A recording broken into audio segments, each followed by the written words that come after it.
Fine. Oh, here, I have an idea. Were you around for the Buffy party? Did I know you when I had a Buffy the Vampire Slayer Yeah, party? of course you did. Yeah. All right, then I think I met all of you maybe end of 2016 to 2017. Yeah, that was like 2 years ago. Motherfucker. Okay, so all of 2017, 18, 19, 20. Uh, Phil, did you hear the conversation up to this point? Not exactly. No. No. Okay, it's not. It's very unimportant.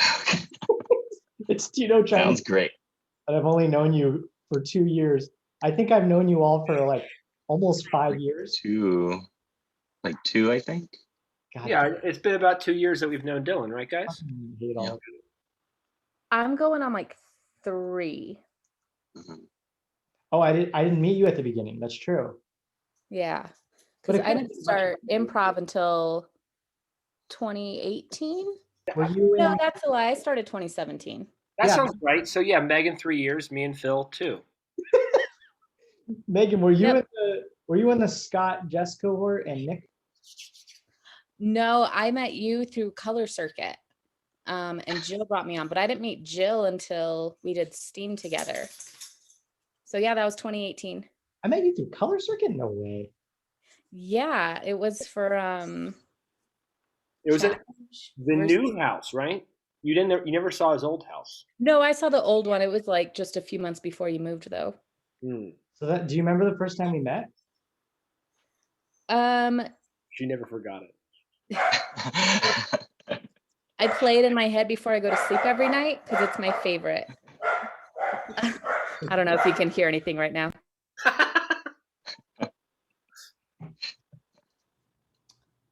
So what's up? Yeah, that little apartment of yours, that smaller one that was like a transformer, which you converted into a studio / living space. The living room. Yeah, I think it was 750 square foot. Really? Furnace right in the middle of the floor.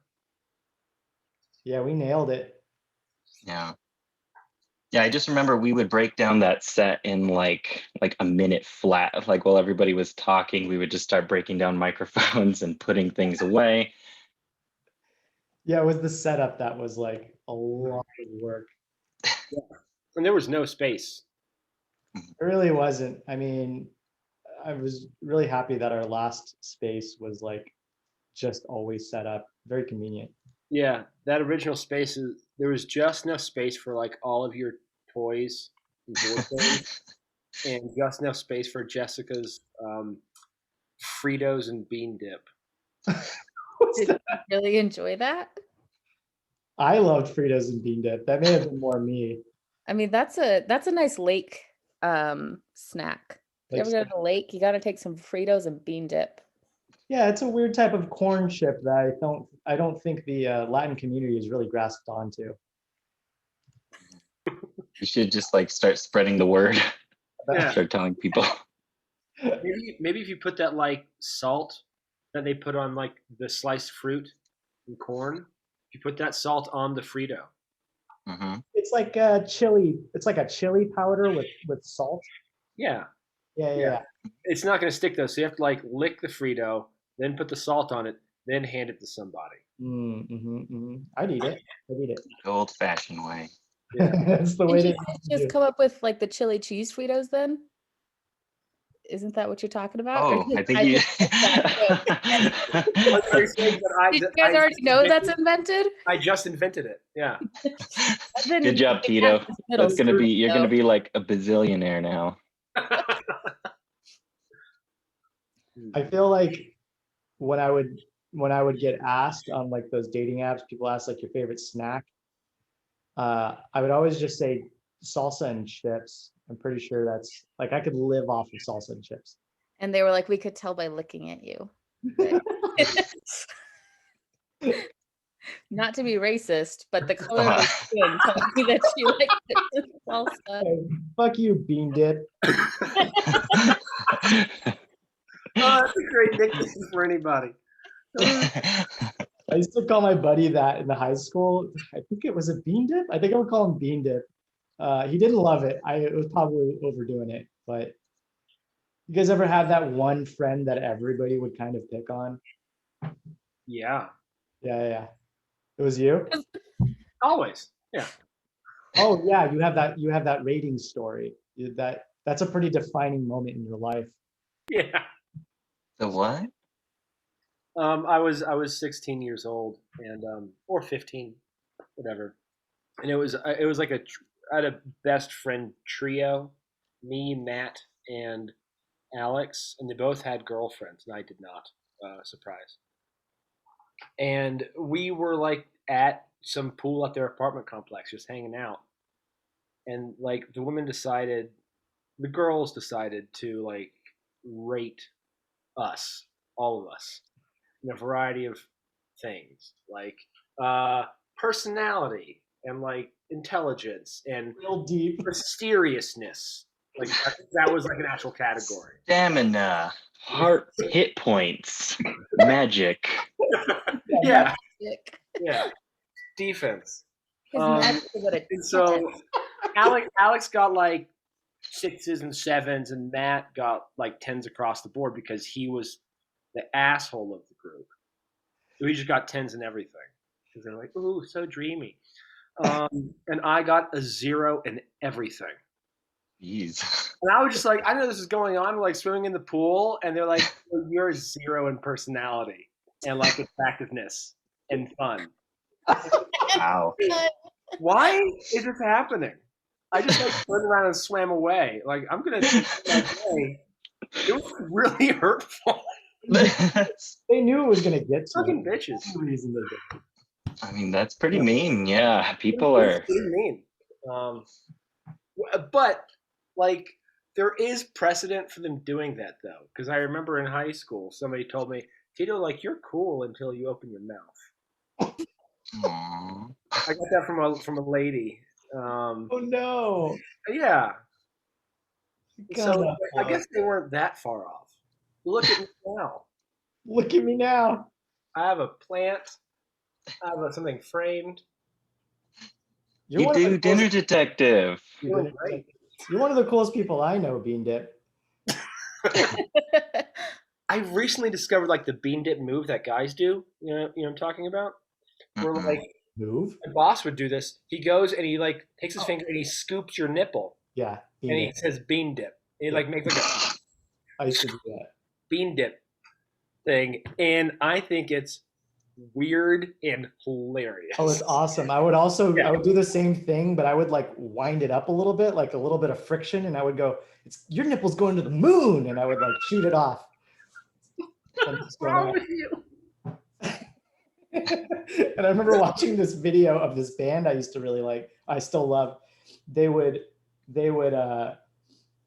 I remember this very vivid image of one of them in the bottom bunk of their like RV, you know, when they're touring, and he would like callus up his finger right here on the bottom bunk, and he's looking upward, and he's like rubbing his finger against the board, Just gearing up for the bean dip. to callus up this so he can flick everybody to the moon. He really wanted to, yeah. He was dedicated. Nice. I can't contribute to this because I've never heard of bean dipping, Yeah, but I'm okay with Yeah, that. me neither. it's a definite guy thing. Neither of you have ever like flicked somebody's nipple for fun? It's not super appropriate for like. It's a fair point. Yeah, I never had that mentality or that kind of closeness with anyone. In any aspect, like Like, my relationships, we haven't been that tight either where I could do that. I still do it. I still nipple flip. Yeah, like I don't feel that comfortable doing that with friends, just family. You know, dad's into it, mom's into it. Yeah. Yeah, And his dad's dead, so it's even weirder. yeah. Gotta really work. Going straight to the earth. For it. It's 6 feet of fun before you get there. Yeah, I think back when Me Too was the hashtag of the moment. Oh boy, Dylan. I remember sitting with Justin, and I'm sorry, Jason Weiler, and like him saying something that like stuck with me. He's like, all of this is just causing everybody to reflect on things that they've done. Mhm. And we're all worried, especially the men. Like, oh fuck, we're next. So and he's like, it's Stop doing probably shitty things. say it again. Just don't do shitty things and you don't have to worry. Of course. But nobody knew before Me Too to not not do be shitty shitty. things, How to treat apparently. Really? Ross. I mean, I feel like I don't know. I don't feel that way. There was a period in my life where I definitely matured and stopped doing mean things, or I realized that things I did were mean. So Yes. I mean, Me Too was just kind of like cool. Like I feel like I reflected enough on mine. I hope everyone does on theirs. So Yeah. I don't know. No, I was just kidding. When I said we didn't know the rules and now all of a sudden we know the rules. No, it wasn't. No, we know the real. Okay, I was like, Wasn't Jesus, a I feel magic like. But I do think it made a lot of people reflect, which was good. And the only reason I say all this is because I remember when I was in Because you're middle still reflecting right now. I'm reflecting right now. You're going to hear it out loud. Now that everybody is reflected, but you. I don't remember her name, but I remember her body. in middle school. Damn it! I missed it. I'm sorry. Did you say her body? No. Keep going. Yes, I did. I'm gonna Me Too him right now. He said her body. Damn it! You just been Me Too, bitch. Megan just Me Too. But in middle school, Megan's here to Me Too us all.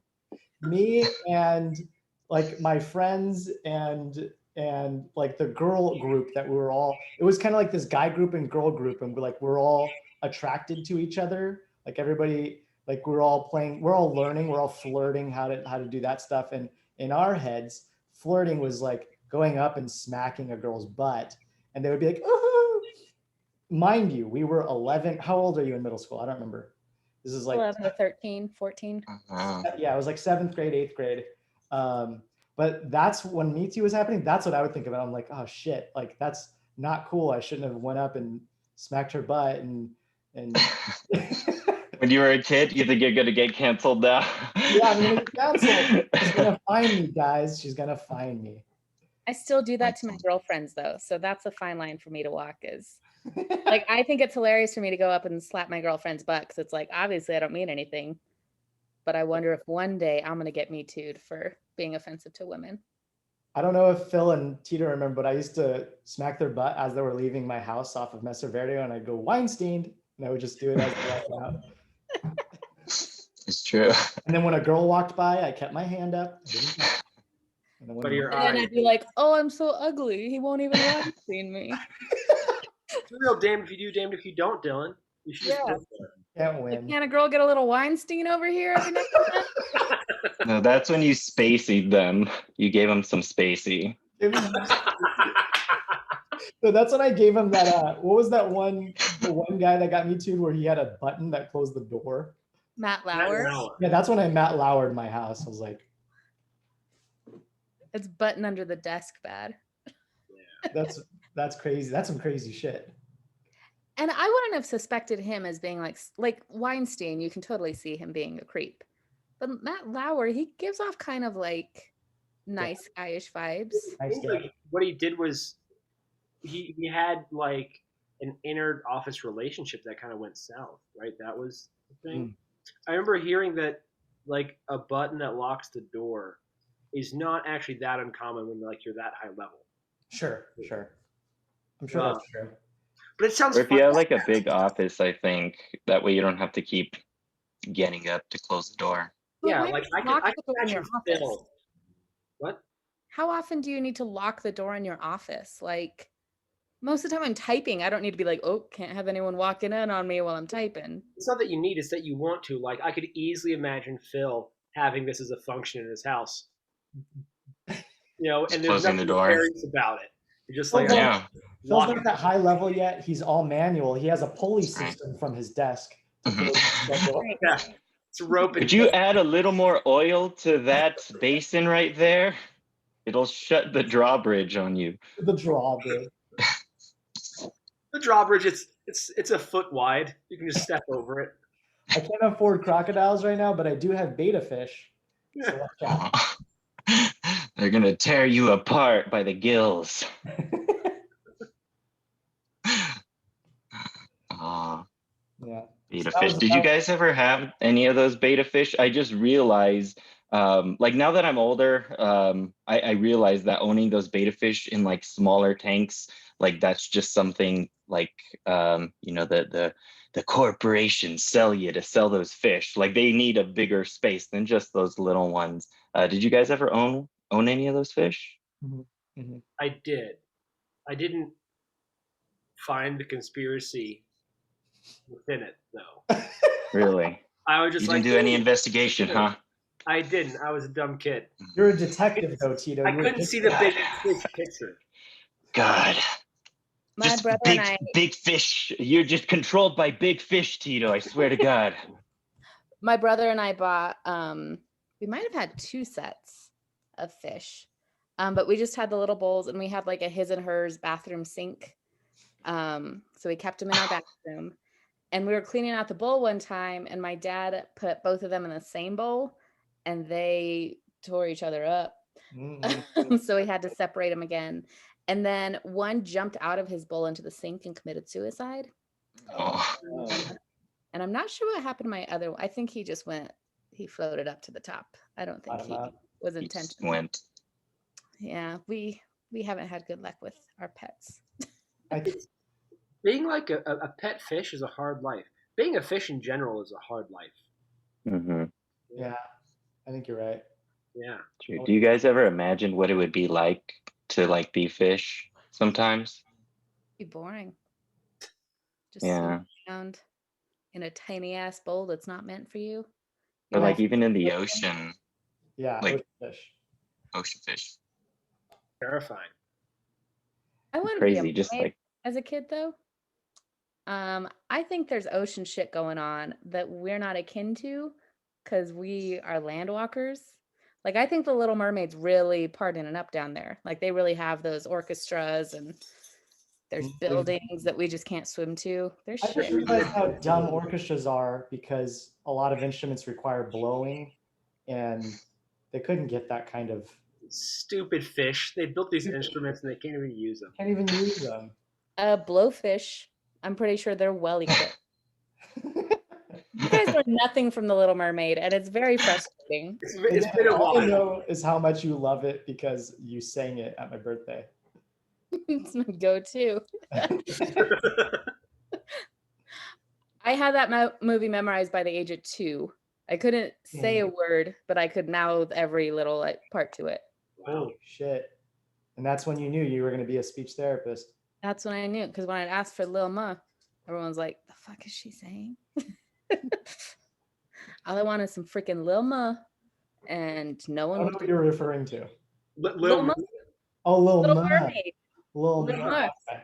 I thought Lil Ma was the next big thing, the next big rapper. Mm-hmm. Lil Ma. Me, I'm coming up as Lil Ma. Lil Ma. mhm. Twist ending. No one expected that. You take off your hair and it's a cornrows. Whoa. Yeah, that sounds like something I do. Yeah, nothing better than red cornrows. Actually, I did have some. In Mexico, they used to braid your hair on the beach. Yeah. So I went through a cornrow phase for about a week. Is there a picture of that? My mom's gotta Can have you one. send it to us, please? I was very proud of them. So it's probably, I'll text my mommy and see if she. I'll text my mommy. Mom, do you have a picture of me being hard in Mexico? But like tough, hard. No, we got it.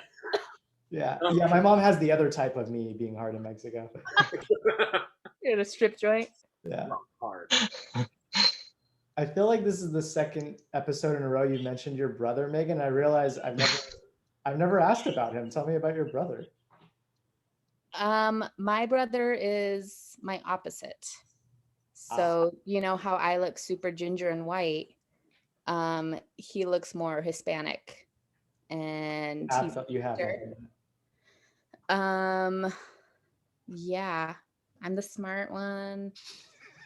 No, he was smart. He just didn't like apply himself. So he was like the evil genius in high school. Hmm. Like he got suspended for bringing Mexican fireworks to school Hmm. or selling fake tickets to the spring dance. Oh, Nice. So then I came up behind him and I just had to like try and be the best little student because they were like, "Oh, you're Gesie's sister." Oh, Like, you're little. You're a few years younger. yeah, we were like 3 grades apart. Okay. so I can't tell which one of you got the kindness. Neither of us. We're both assholes. And we tested our personality out on each other, so they both turned out very poorly. Mm, mm. But you were close at one. I mean, you're still close. He showered at your house the other day. Yeah, that was a funny clip. Yes. Well, the only reason he showered at my house, my mom was in town and we were going out to dinner because that's kind of the only time we meet up is when our parents are in town. And at dinner, he's like, "Oh, by the way, I'm going to go to your house and shower tonight because my water heater's broken." So it wasn't like, Oh. it was a more like, "This is happening," rather than, "May I come shower at your house?" Yeah. So Yeah. I guess you get some sort of pass when you're siblings. get some what? You get some sort of pass when you're siblings. I just got a text message like 5 minutes ago. My sister sent me a picture of the Oakland San Francisco fork. And I was like, "Are you in town? Like, they're from LA. She lives in LA, so she lives 6 hours away, 7 hours away." And she's like, "Yeah, I'm up here with my kids and my baby daddy, and I hate her baby daddy. He's just like, he's an asshole. He's just a really mean, bad person." Does she Like, know this or does she watch oh, this? everybody. Oh, I don't know. She doesn't watch this. The whole family. I thought you were gonna say, does she know that he like everybody hates this guy? I'm not the only one. So Even her. well, kind of, yes. And so I was just thinking to myself, like, do I like I didn't know she was coming up and like and he's with her. I'm like, do I even see her? Maybe I'll just see them all in Christmas time when I can go see just my nieces and nephews. And Yeah. if she asks me to shower, I'm not gonna let her shower, is what I'm saying. Well, there When he was like, "I'm gonna stop by and bring the whole family to shower," you would turn them all away, kids, baby daddy. Yeah. Shoot. Phew. when I first moved here for college, my brother had already been living here for a few years and he calls me up and he's like, "Hey, you want to go to dinner and a movie?" I was like, "Okay, we haven't talked since we were 5 years old, but sure, let's see how dinner and a movie goes." So we went and it was fine. Like we got along. And then come to find out my dad paid him $50 to take me out because I was having a hard time my freshman year. Oh man. Wait, I missed the last part. You paid $5. Why? Well, I was like not leaving my dorm. I didn't like any of my roommates. I was just having a rough time my freshman year. So Oh, my dad bought me friends / my brother. Yeah. So your brother wouldn't even do it to be like, "Hey, this will be fun or a nice thing to do." You have to give me $50 to be around her. Yeah, that's our relationship. That pretty much sums it up. Hey. Maybe he was offering to pay for snacks. That's why yeah. Mhm. he wanted that 50 for Took the dinner snacks. and gave him $50 on top of that. Gotcha. Holy shit! You literally got paid to do it. That's so good. This is like the opposite of what Tito's trying to do. I don't mean to out you, Tito, but you're doing the opposite. You're like you're trying to really grow your relationship with your brother. Yeah, I am. Yeah.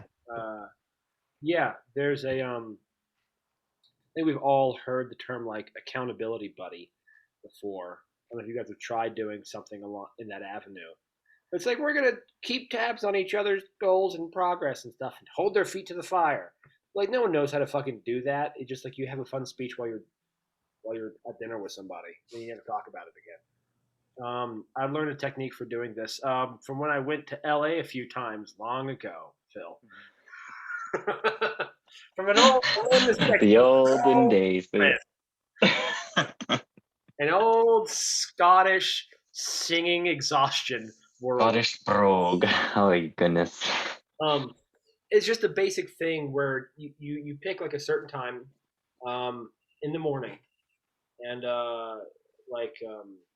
my brother calls me up and tells me like what his goals are for the day. It can be very simple. What are his goals? Then what can get in the way of those goals? Like I'm tired or whatever.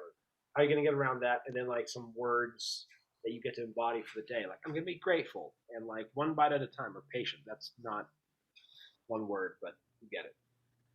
And then I'll do the same. And it's very simple. Like, okay, generally I want to get funnier and I want to get healthier. So I'm going to go on a run today, and I'm going to do like 15 minutes of like comedy typing or whatever. And we have done this at 7 a.m. every morning for the past 5 weeks. And it's been really, really helpful. You know, and some days like I can't accomplish what I set out to do, but some days I can, and it feels really good just to have that accountability. And so you get this done in 5 minutes, and it's great. Take weekends off. I think I'm trying to remember if there was like a funny cap to this whole story. No, I brought it up because you have because you're building. Oh, that's right. Yes. Yeah. Yes. So. and we're good. And he and I are good. Yeah, but I've been trying to be like a better brother to him, along with be healthier and stuff. Like, and so that's good. But at work, you know, it's 7 a.m, and there's these bakers and stuff there, and this woman, Rosie, she's like 70 years old, Mexican, religious, very lovely, but very religious and old school.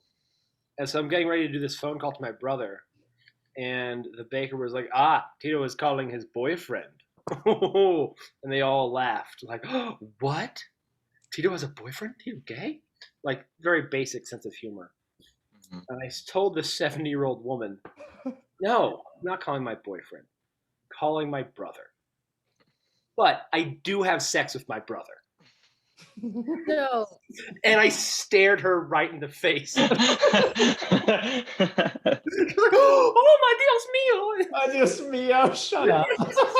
It was so great. Just say, oh, my Dios mío. I don't know. She said, Mamma mia. Yeah, she said, Mama, boy. She said, oy vey, and use the learn. Oy veo. And she dropped all her pasta and... You dropped your pasta? And the tamales. It's a real ethnic dude. Yeah. Like telling a 70-year-old woman that you fuck your brother at 7 a.m. to her face. 7 a.m. It is such a great cup of coffee. It's better than any cup of coffee for sure. Yeah. Yeah. So that's the highlight of my week.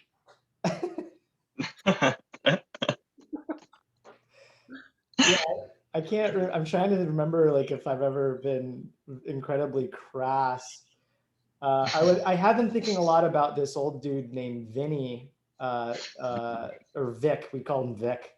When I worked at Best Buy, and he was kind of like my Best Buy dad. Unlike Tito, I did have a father, and I still do, but he wasn't really like around. Like he was either drunk or he was gone. And so I've been thinking a lot about how I've had like a lot of surrogate fathers, like people that I've worked with or mentors or professors or whatever it might be, people that have really like kind of helped me out. And he was one of those people from ages like 18 to like 22 or something. I worked there for 5 years. And he was just this cool old dude who fought in Nam, and he's like 300 pounds, and we sold cameras together. Not as a team, but we both worked in the camera department. And I remember asking him once, like, how many people did you kill? I just remember him looking at, we're like fixing DVDs to like line them up so they don't look like shit anymore. At the end of the day, but he just looks at me and he goes, enough. I was like, oh shit, I don't know what that means, but you can't figure out what enough means? I don't know what enough means. What does it mean? What does it mean, Tito? More than one. Or does he mean like that was enough questions from you? Like, no, I don't think it was that. It didn't have that tone to it. It didn't have that tone. Any amount is too many. Any amount. Yeah, it was probably more like that. What if he was just fronting? Like he never killed nobody. But he's like, I can't lie to this boy.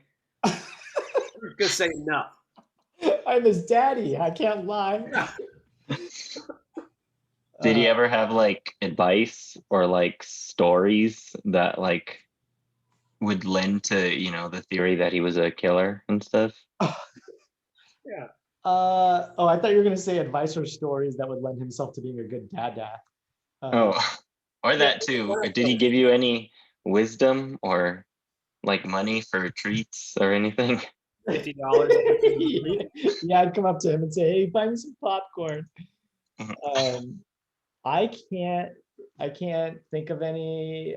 I remember he always had old high school stories. He loved high school, and I remember he had these crazy ass long earlobes, and I was like, "Oh, did you have like earrings or something?" Or he's like, "No, I remember." He's like, "I was in high school, and I've always had really long earlobes, and I'd sit under the tree, and the girls would nibble on my earlobes." And I was like, "The girls? What do you mean, the girls?" So he had these what he thought were sexy stories.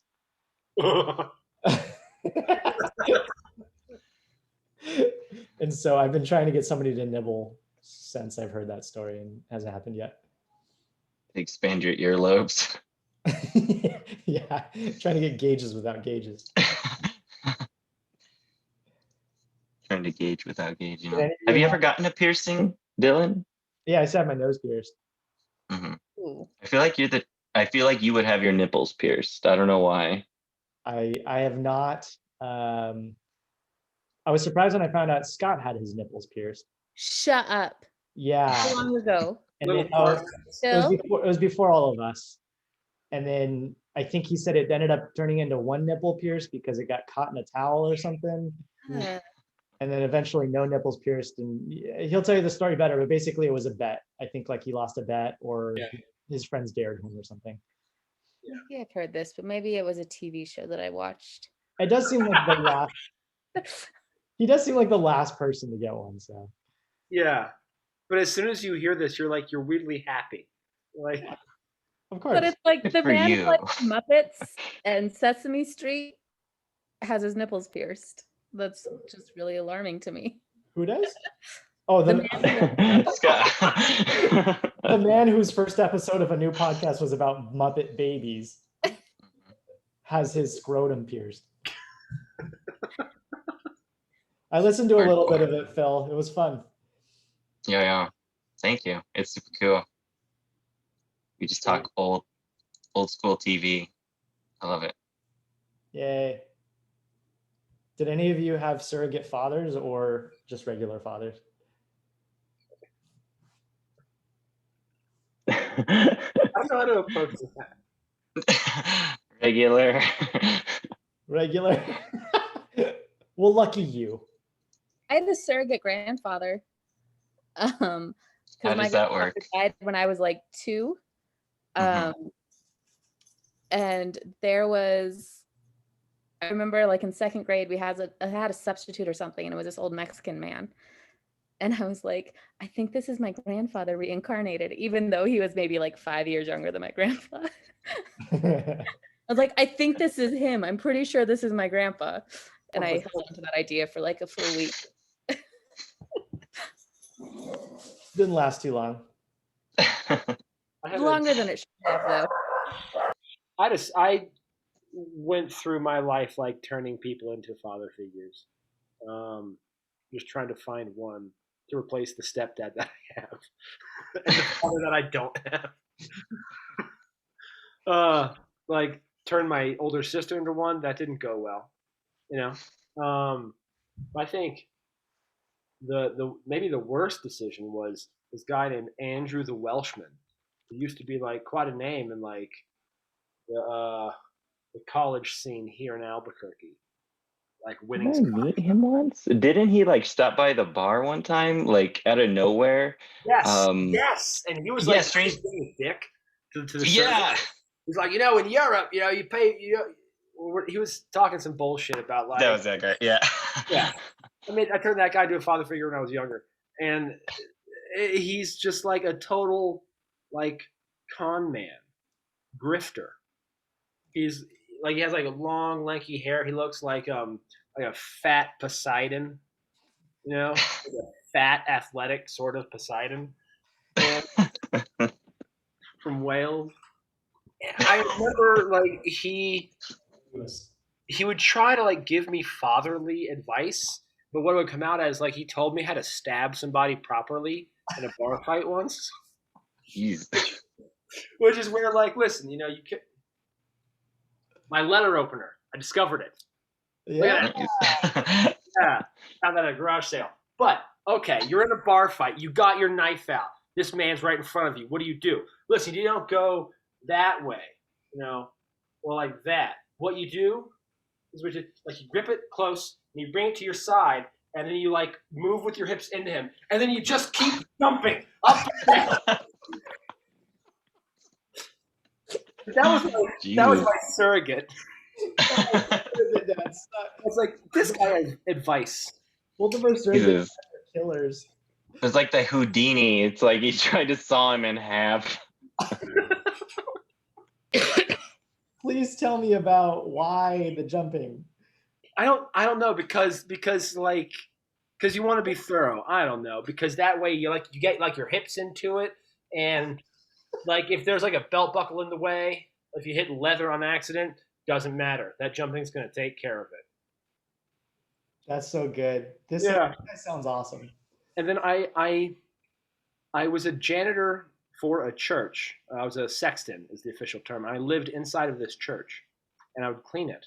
I had my own room, and like he didn't have a place to live, and so I hid this guy in my like tiny like 1 bedroom, 1 room space to live at a bunk bed, and he lived inside this church with me for 4 months. I kept him hidden from the staff and everything. Whoa. You know, and then like I remember going out to like the little backyard, and he'd like stuffed like every single crevice and like bin full of like clothes and other items of like import. You know, just this is it was a bad choice that I made all around. You know what? There's some real daddy issues you got there. Yeah. Yeah. I was looking for this video that I sent my dad the other day because we don't talk a lot, and it was his birthday, and every year my brother has to remind me it's Dad's birthday. You should text him or call him or something. So this year I was like, I don't want to talk to him, so I sent him this video instead.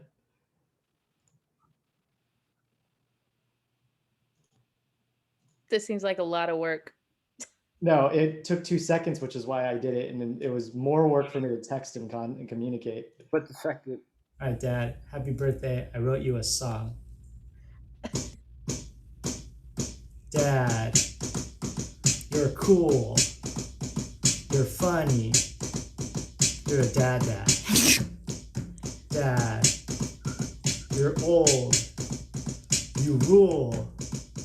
You're a dad. That's it. that was amazing. Thank you. Nice. Wow.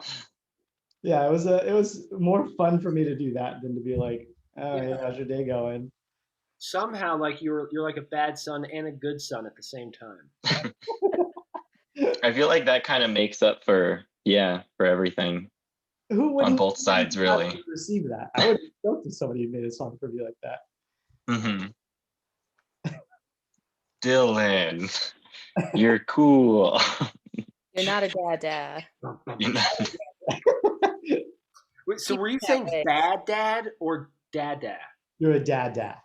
Okay. For his birthday song, he wanted to remind his dad that he's shitty. Yeah, I don't need a dad. I don't need to remind him of that. I have dreams though that one day we will like shoot the shit and be super cool, and I'll just remind him of how shitty he was, and we'll laugh about it. We haven't gotten there yet, but I think one day we might. What if when you get there, like he breaks down, he's like, the reason I was so shitty is because I killed so many people. I had to do something to keep it all inside. Oh my God. I didn't want to take it out on you. How many people did you kill, Dad? Enough. Yeah, what if he's like, I thought you'd be cool. I thought you would be down with this, and I thought you were a strong little man, but I don't know anymore. know what, Dad? Sorry, I misread the situation. I thought you Like, were. nah, whatever. I thought you were And then leaning. he disowns you. I wanted to meet you halfway. Dylan's like 45. I think it's done. He gets it. Out of my house. Well, you know, we'll have the conversation when I'm 45. I'll let you know. Is he going to be alive? I don't think he can make it to that age. That's 15 years from now. He was born in 60. Looking for tampons. It's the scariest night. When your baby eats a tampon. Think Tito's the person What? around when your baby eats a tampon. Yeah, well, Phil wasn't there. Vomit. Oh, I think I heard about it, Oh, but yeah. I wasn't there. I needed to like wrestle Owen in the bathtub and like force like a stick, a toothbrush on like between his jaws so I could like pour peroxide down his throat and have him vomit it up. Yeah. Yeah. It was a big old ordeal.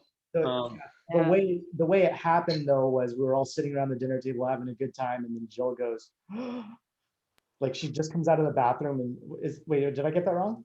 Well, so Owen gets into the trash, so I usually put like everything on top so he can't get to the trash, and I close the doors.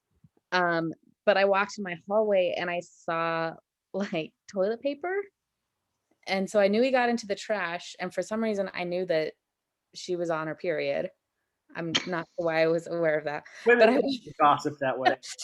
So I went up to her at the table and I was like, hey, please tell me that you flush your tampons and are terrible to the environment and don't throw them in the trash like a good human being. And yeah, she had just like rolled it up and threw it in the trash like you're supposed to. And Owen got into the trash and ate that shit up. Plastic and all. Wow. That's not how tampons work.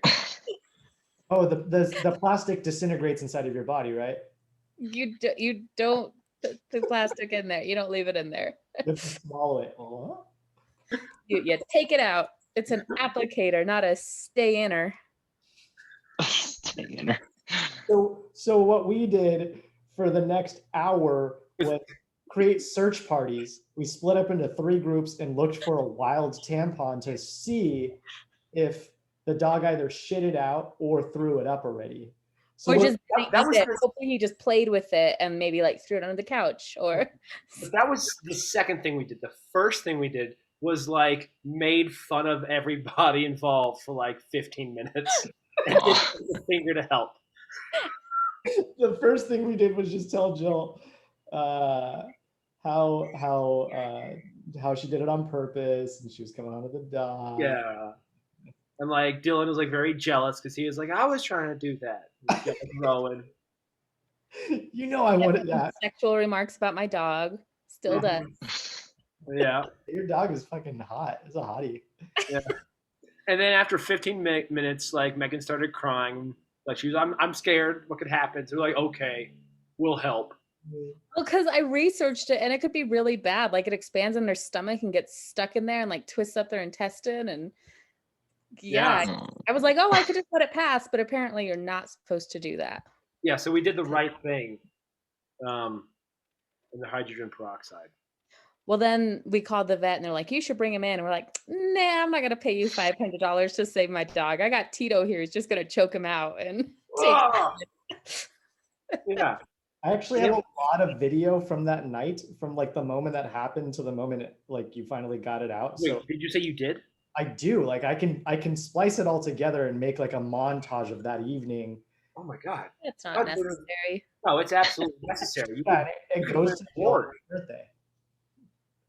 What'd you say, Dylan? It goes to Jill on her birthday. That's where the video goes. Thinking of you. Yeah, thinking of you. Thinking of you and your used tampons. That reminds me of I was just talking to there's a couple people that I still keep in contact that I like used to date when I was in my dating phase, and one of them was telling me about, she's like, yeah, I think I'm in love with this guy. I was like, oh great, like how's that going? And she's like, well, it's somebody that I knew from a long time ago in a whole other state, but we connected online, and like like we've been just like things have been going super well, and he visited me and I visited him, blah blah blah blah blah. Anyways, I'm like, okay, but how do you know each other? She's like, well, we used to work together, and he was a cook and I was a waiter, and I didn't know how to talk to him, and he had like, I knew he had a wife and or like a girlfriend or like, so I just didn't want to get involved, but like I had a crush on him. She's like, it's just like that's what it was. So I didn't know how to talk to him, so I wrote thank you letters to all of the cooks, basically just to talk to him. And I was like, oh, you did what we all did. I don't know if all of us did this, but we were writing Valentine's cards in 4th grade to everybody, but it was really just for one person. Does none of you do that? None of you had I crushes? think. I had crushes, but we had to give out Valentines to everyone in the class. Did you write an extra special one to your crush? Um, I think I did that one year. I think I had like the box of, the box of cards had like one that was like the cool one or whatever. I think I did give one out to, that one I saved special. I think I did do that once or twice. Who was it? Who was your crush? Who's my crush? Oh, nobody. Nobody. Wait, what? No one. Oh, no one. Oh, okay. You didn't I don't have. want to talk about I don't want to talk about other people. Oh, gotcha. I never did that stuff. I got zeros and everything. So know your place. Know your place. Never? Not even a Valentine? Did I ever give somebody a Valentine? I don't. Did you ever get one? I mean, like, it felt like, what's the term? Like, required. I got like the required Valentine of like, you brought one for everybody, and so it's like, oh, so this means nothing. Okay, cool. I don't think I ever really got one. No. and I don't think my crush was ever in my class. So like I never had the opportunity. He was busy teaching another class. So I had the same crush from 2nd grade to 7th grade. And in 7th grade, I finally got the courage to like ask him out. I sent my friends over to ask like, hey, do you want to date Megan? And his response was like, who? And they pointed to me. This is also a small ass town where like everyone knows everyone. So they pointed over to me and he's like, no. oh. Yeah. So I think that's where all of my dating trauma began. Now I'm like, I can't ask people out. They don't know who I am. They don't like me if they do. Don't let that ruin it for you, Megan. That guy's a jerk. But he was a cowboy. Totally not my type now. So it's probably for the best. Did he have spurs? No, but his name was Britt. Cowboy. It's a cowboy name if I ever heard one. Yeah, he's one step away from having spurs. He's either a cowboy or he's from New Zealand. Yeah, Britt. He's definitely a cowboy. I mean, that was most of Silver City is like cowboys. Did you ever get, or did your schools ever do the like cookie grams or like the telegrams where they like, I don't know, the cool club, the social club would go around, you pay them Valentines and they would go out and like sing a song in your class. Megan knows what I'm talking about. Well, the drama club was also. Was that, I don't know who did it, but yeah. Well, so I was part of the drama club, so I had to go out and like do the singing grams and stuff for people. And What was it? Was it like embarrassing for everybody? What was that like? Because it was usually like high school couples that were like, oh my God, he paid $5, so he must really love me. Oh, God. Now, everyone knows that like I have a crush. I hear jealousy in your voice. Oh, totally. It fucked with my. That was another. I'm having a therapy session right now and realizing why I have so many issues with dating now. I never got my candy grams. The Cowboys didn't like me. Find out and every year, very specifically, like it's only like Polynesian people that love you. Like in Polynesia, you're a goddess. Maybe that's what it is. It might. Have you tried Russia or I mean, like I've dated Syria? a variety of men. Let's just say that. And so far it's all been a no. Okay, My work, what my last job was doing kind of like a candygram sort of thing for Valentine's Day. You paid like $10 and they would give like cookies and treats or whatever. I thought it was weird. It was a weird thing because one of my coworkers said, she's like, yeah, I don't know who keeps sending me these things, but I keep getting like these single roses from someone today. So I don't know. It seemed like it may have been, it had its day, in high school, but I don't know if it carries over now to the workplace. Yeah. I don't know. I've not gotten, I mean, I got like my first set of flowers at work a few years ago, which was really nice. I actually probably the only time I've ever gotten flowers actually. Did it feel good? It felt super nice. Yeah. And it was like somebody I was dating asked one of my close friends to like go pick them out because like she was in Santa Fe and I was in Albuquerque. So it was like a whole ordeal to get it done. So it was like even more nice because it was a rigmarole. Because people stressed over you and you're like, yay. Somebody stress over you. I would never do that for anyone. Well, I always had it built up in my head. I think I watched too many romantic comedies where I'm like, this is going to be the year where my secret admirer confesses that he loves me with the candygram. And then like I would get a candygram and then it'd be from like my friend. And I was like, oh, great. Like, not appreciating this nice effort that my friend went through. I'm like, this is not the love of my life. So I don't want this candy. I have a crush on one guy for 5 years. No, well, yeah, for 5 years. I was thinking my whole education. But yeah, it was pickings and silver. I mean, that's such a bummer. Yeah. That really sucks. Because I know you were was it a small town for you too, Dylan? Were you? No, I grew up in a suburb outside of Los Angeles, but it wasn't small. Oh, I thought, okay. But no, I had a different crush every year. I had a career counseling session like a few years ago, and it's a lot like therapy. They were asking questions like what's your earliest memory, for instance. It was really interesting. It's called it's called narrative counseling. It's actually really cool. Anyways, part of narrative counseling is you ask like kind of a series of questions, and that may or may not jump off, kind of like it's basically a starting point for a conversation of where you might want to go in your life. So some of the questions are like, what are your earliest memories? What is a media that you tend to like watch or listen to, and what are the themes behind all of them, so on and so forth. Anyways, the earliest memory, I was like, I really had to think about it. I was like, I think it's preschool. It was oh, hold on one second. it's not his memory. He had to go get it. So anticlimactic. Let's change the subject on him so he can't come back to that story. Okay.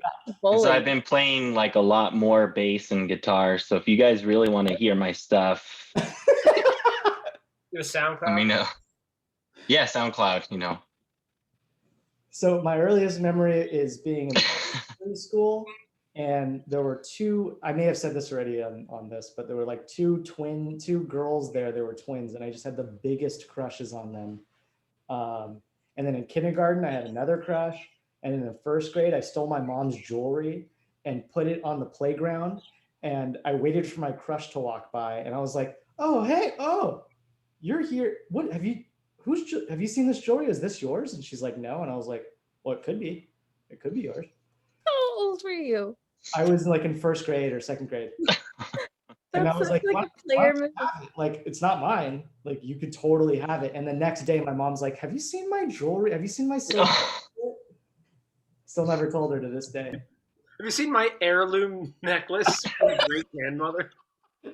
Have you seen your grandmother's Holocaust necklace? She gets back inside a building in Hiroshima. Yeah, it's more Hiroshima, less Holocaust.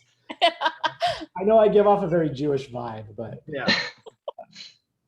yeah, I mean, my earliest memories are just like girls. It's just been an obsession, and it's real sad. I mean, that explains a lot in your life, but it's kind of sad that not much has changed for either of us since we were in first grade. Yeah. We still have them same old habits. Was anybody else like girl crazy? I know Megan was crazy. I mean, yes, Of course. course. It's just thinking about it is exhausting. Like I'm just gonna keep doing what I'm doing. That's probably better. No, it's Yeah. not. No, it's not. Well, I thought I'm getting older, and I'm not getting any better at being in relationships. I'm just getting better and better at avoiding relationships. Here, here. Yeah. The older I get, I'm like, I don't think I want like someone in my house, like for long periods of time.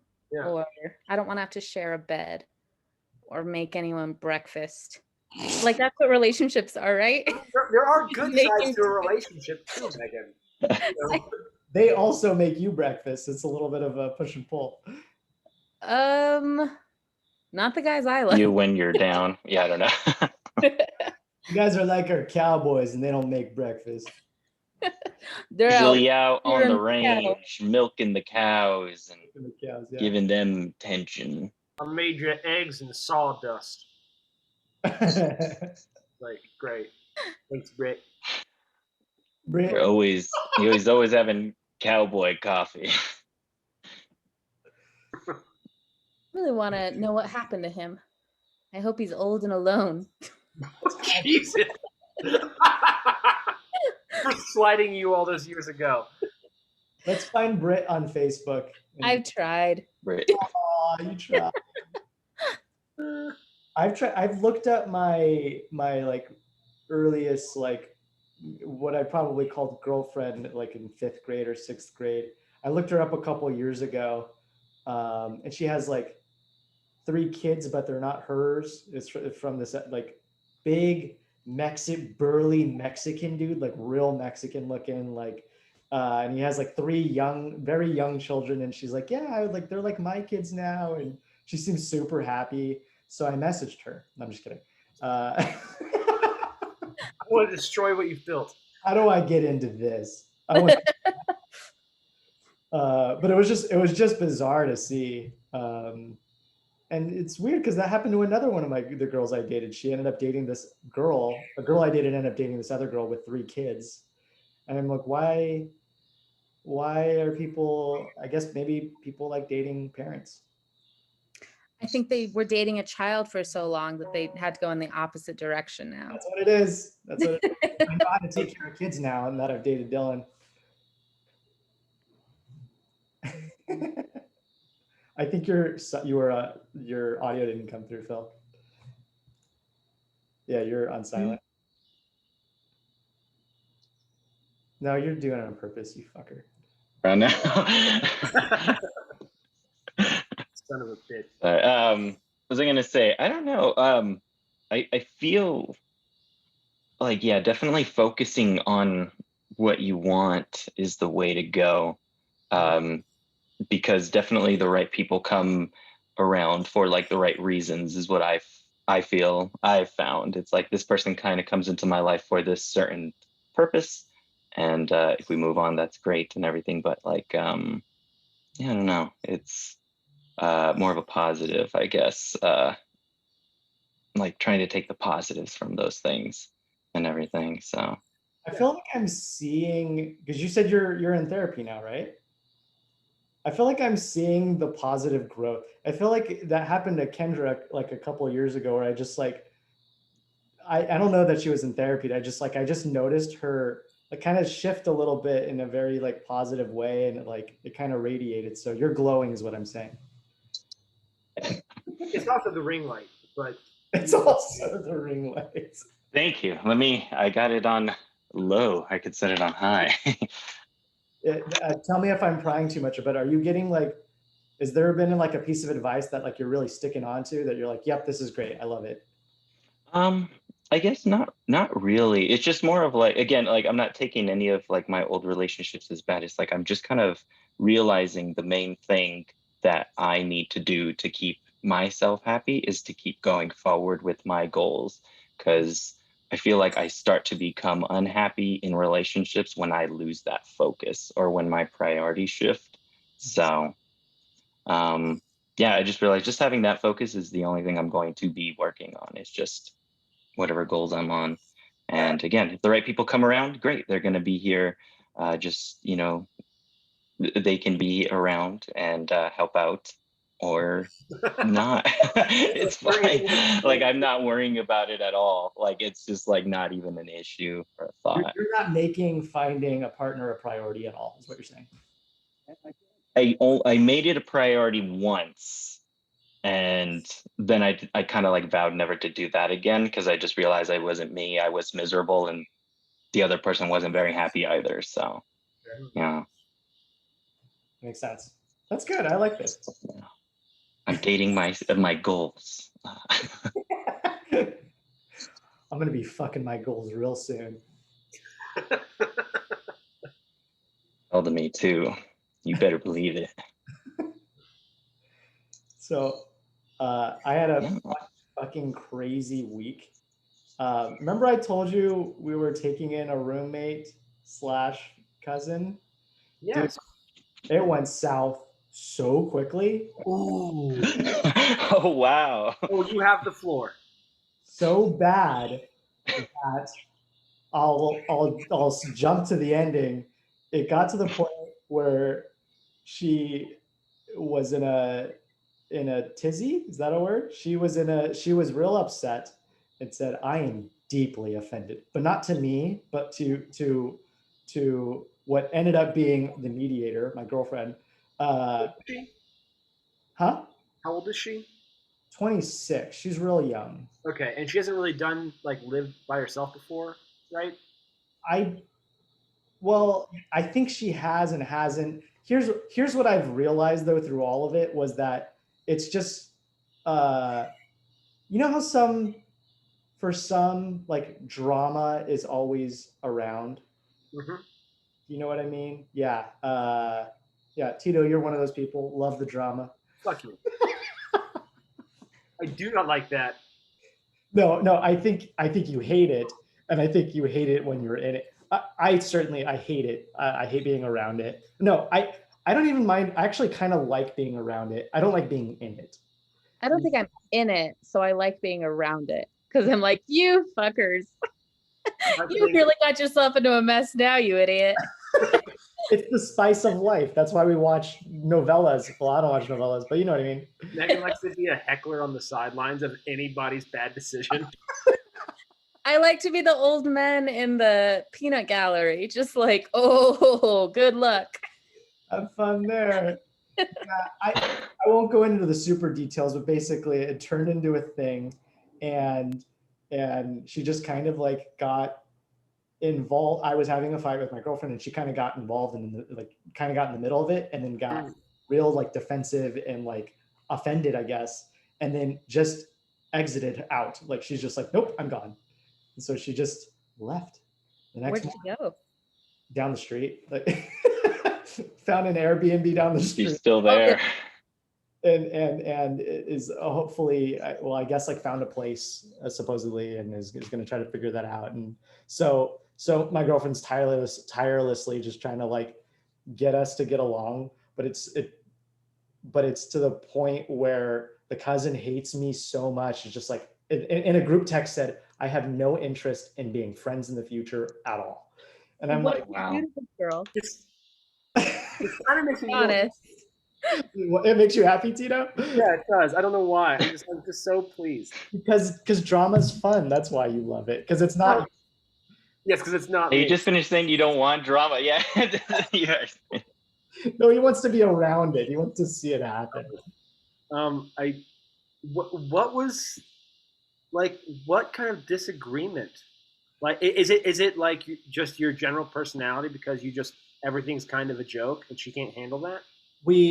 I actually almost turned into the opposite. I kind of turned into a little bit of like an introvert because we were so different in person. Like I immediately realized like we're super different. And like I was also warned like this person's incredibly PC. My girlfriend didn't say keep your mouth shut, but I was just like, I'm gonna keep my mouth shut. Because I don't know that anything that comes out of my mouth is not It's not. it's Not. Like I know your heart, and your heart is real, good. Your mouth is not. Well, I think you have PC ideals. Oh, But yeah, also like, but I'm an idiot and I just talk. and that's why we get along, because we like to just say stupid shit. Yeah. Like I like, yeah, you'll tell me something racist, I'll tell you something sexist. Like it's we have an agreement. But I wouldn't see, I don't think of you as a sexist or a racist. Like I think I know that you're joking whenever you do say that stupid shit. Right, exactly. And that I think that's at least in the comedy community, right? That's the big battle right now. Like, oh fuck, is it even worthwhile if you're joking about it? So anyways, it wasn't even that, but that was just part of like me just kind of being a little bit more of a recluse when she was around. And then also, again, just personality differences were like way over here and way over here. And like, I'm thinking to myself, like, wow, this person has no personality and is not funny and is not interesting. And Was her name Jessica? You should have sent a clip of her Instagram. I think she blocked me on Instagram, so now I can talk shit. Finally, it only took 3 years or however long. Say that again. You've been following. You've been my only eyes on the. I had a dream last night actually that I ran into her brother because he lives down the street from me. And I haven't reached out to him because they're real tight. They're like a real mafioso Italian family. And so he's really cool too. So I always like want to reach out, but I don't. But I had a Don't. Phil's saying no. Yeah, don't. This is Phil's moving forward thing. But I had a dream that I ran into him at a mall, and he's like, "Oh, my family's right around the corner." And I turn the corner, and they're at the food court, and then I have to sit and talk to all of them, and then tell her. But not Jessica's not there. Jessica's there. Everybody's there, and I have to have this real hard conversation with the whole family, and the whole food court is watching us while they're eating, and like, this is fun. That's their novella for the day. This didn't happen. This is a dream, but. I think I would love to see that interaction. I would enjoy that as a novella. That did happen to me. What do you mean it happened to you? It happened to me the first time I ever did mushrooms. It was the worst possible experience you could do. It's with my current roommate, Texas. It was his bachelor party, and he was marrying into like a very like powerful family in Cuba. Like they have a lot. They like to own the ranch. They do like insurance out there. Very strong, deep roots in Cuba, New Mexico. And I dated like a cousin of his ex-wife, who was part of this family, and for a few months, and then like she was full of red flags, and I broke it off with her. But the timing of the break off looked real bad because we started dating right when I got a cancer diagnosis. I'd always been interested in her, and she like reached out to me. I was like, "Yeah, let's go get dinner," and we had like this nice time. And she kept like being like a crazy alcoholic that I would need to take care of. And then like my mother showed up to like help me through like this cancer surgery, and she started like combating my mother for like it was just all these like red flags that I couldn't ignore. So I start going out with her at the beginning of the cancer, and I go 4 months later. I do the cancer surgery, and I'm like, I can't take this anymore. I need to break up with you, because she was like a very toxic person. But what it looks like on the outside is I just like kept her around until I didn't need her to help me anymore. No, I think it was Oh, you just cut 2 cancers out of your life at one time, and that's Oh, That's it. that's nice. Um, scene. so, like a few months later, like I'm Logan is having this like bachelor party at this like cabin in the middle of fucking nowhere on like the edge of a mountain that they own. So it's like you could die and nobody will ever find you. And like all of this generation's people are there, and they're all part of this family that I just broke up with. And it was going fine. And I had like a beer and I had like a hit of a joint and I had mushrooms for the first time. And everything starts like kicking in. And then like this truck rolls up in the middle of nowhere and it's all part of like the older generation of men, like the dads and stuff. And they walk inside and they see me there. And I'm just sitting on this like rocking chair. And I'm like, oh God, here we go. They're like, you broke up with Amanda, piece of shit. You just waited till like you were out of surgery, and they just like I was high. I was on mushrooms. I couldn't do anything. I couldn't be like, she's very toxic. Also, didn't want to die. And so all I could do while he stood in front of me as I sat in a rocking chair, rocking back and forth, and he's berating me for like 7 to 10 minutes, and everybody else is dead silent in the room watching this happen. And he'll say some like real mean, hateful shit, and then I just go, "Yep." And it was that for 7 minutes. Holy shit. And then like eventually he stopped, and I just like got out of the rocking chair, and I just like left the building, and I went behind, and I just like threw this like tiny little hand axe into a log over and over. I was like out of my mind on mushrooms. It was the worst possible experience. And he shows up behind and you turn and you accidentally throw the axe. I'm sorry. Yeah, that also didn't help me feel real jazzed about dating. Holy shit. What a nightmare. I always remember you telling me you ran into your ex's family and they're like, how's it going? And you know what I'm talking about? Yes, wait. So the same person, Same person? the same, many years down the road. Okay, No. I'm like, my life is better, more together. I'm doing like participating in this like 5K run, the doggy dash and dawdle. So it's like people and their pets. They run this like 3 mile loop at the Ascension place where the balloons are, Balloon Fiesta Park. So I'm running, and I run in at like the very end to like the wife of the guy that berated me for like 10 minutes. She's like, "Oh, I remember you. You're a friend of Marcy's. Oh, hey, honey, look who it is." And she calls her husband over, and we meet eyes. And he's like, he feels not good. He does not. He feels like a little bit of guilt seeing me. And I was not pumped to see him. And we had to like converse for a little bit of time. And I said the worst thing you could say, which is like, how's life? It's good, great. Yeah, my life's going really well. I'm doing stand-up comedy now. And I told him, and I just like, I told him comedy, and like the look on his face, is just like absolute disinterest. He's just like, this guy's such a loser. Like that's the last time I saw him. It was so embarrassing. I don't know. I think about that story a lot for some reason. I just love that the punchline is stand-up comedy, which is yeah. It's like, oh yeah, no, like I really got my life together. I'm doing comedy. Yeah. Ugh. Have you guys ever had to deal with ex-family stuff? Did you ever run into Britt's dad? I don't know that I've really met any family members. No SO's families. I haven't had an SO. I don't know what you don't understand about my love life.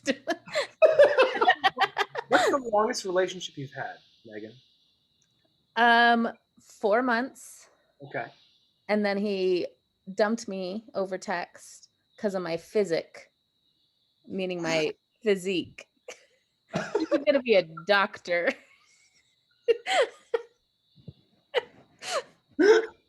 And then after that, I was like, okay, I'm gonna take a break from dating. And then that was 3 years ago. And I haven't been able to go back. I'm like, that's my most successful relationship throughout, like, just considering time. Like, I'm not a success story when it comes to dating. I feel like I also went 3 years without really dating anybody, and I feel like we need to get back out there, Megan. We got to get better at this, and it seems like we got to be like dating accountability buddies. I'm Yes. not calling you at 7 a.m. to see who you're screwing, Tito. I know the idea of you like talking to me like at any point outside of this preordained moment is like terrible. But we got to do something. You know, we got to get better at this.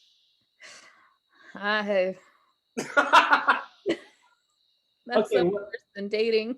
what would make it fun or easier for you? Like, what is a big hurdle for either of you? I think I'm just really content with single life. That's dope. It's actually really cool. Yeah. Well, I used to think like, so I don't know if guys feel the same pressure, but I remember in my 20s, it was like my girlfriends were dating and getting married. And it was like, oh, I have to date and get married. And like, I'm behind because they're engaged and I'm not engaged. And then once they all got married, I was like, I don't have to do this shit. Like, I don't have to like plan a wedding, or I don't have to do, because I was kind of waiting like, okay, well, I got to get married so I can have a dog and a house. And then I just got the dog in the house and I was like, this kind of works. I don't need the. I did it all myself. Yeah. And so like someone coming in and kind of messing with that is like, oh, Yeah. So someone trying to like change the decor of my house or like put in dirty dishes or like steal my side of the bed, which is the entire bed is my side. It's almost like any sort of color. It's what? Or put in like any sort of color into your house. Nope. I already paid for these walls to be painted. We don't need to be changing them. It's almost what Phil said though. Like if they come in and they elevate them, then that's good. It has to be an elevation, and of course there'll be compromise and all that stuff too. But yeah, I can't. And that might have been my problem. Is I was just looking for a guy, so it was like I'll just take anyone I'm talking to online. And standards, dude. You need standards.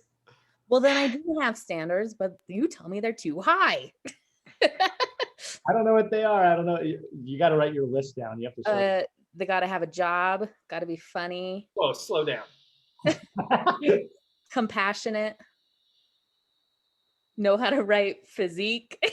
Not dislike my physique.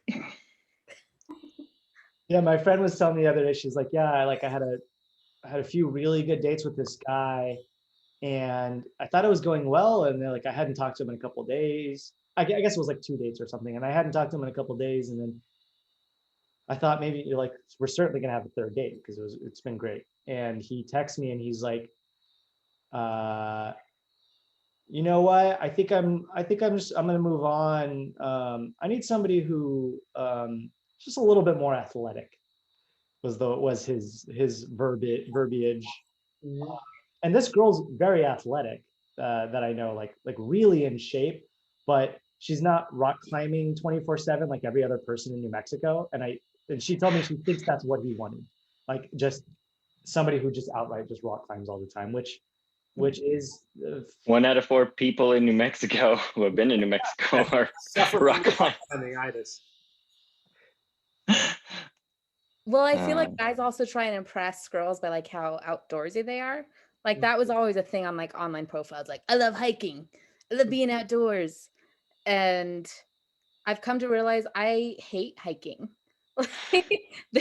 I don't find joy in being out in the sun at all. So like, I don't need to impress anyone that enjoys hiking. And I need to stop going for people that mention liking hiking. That go hikes.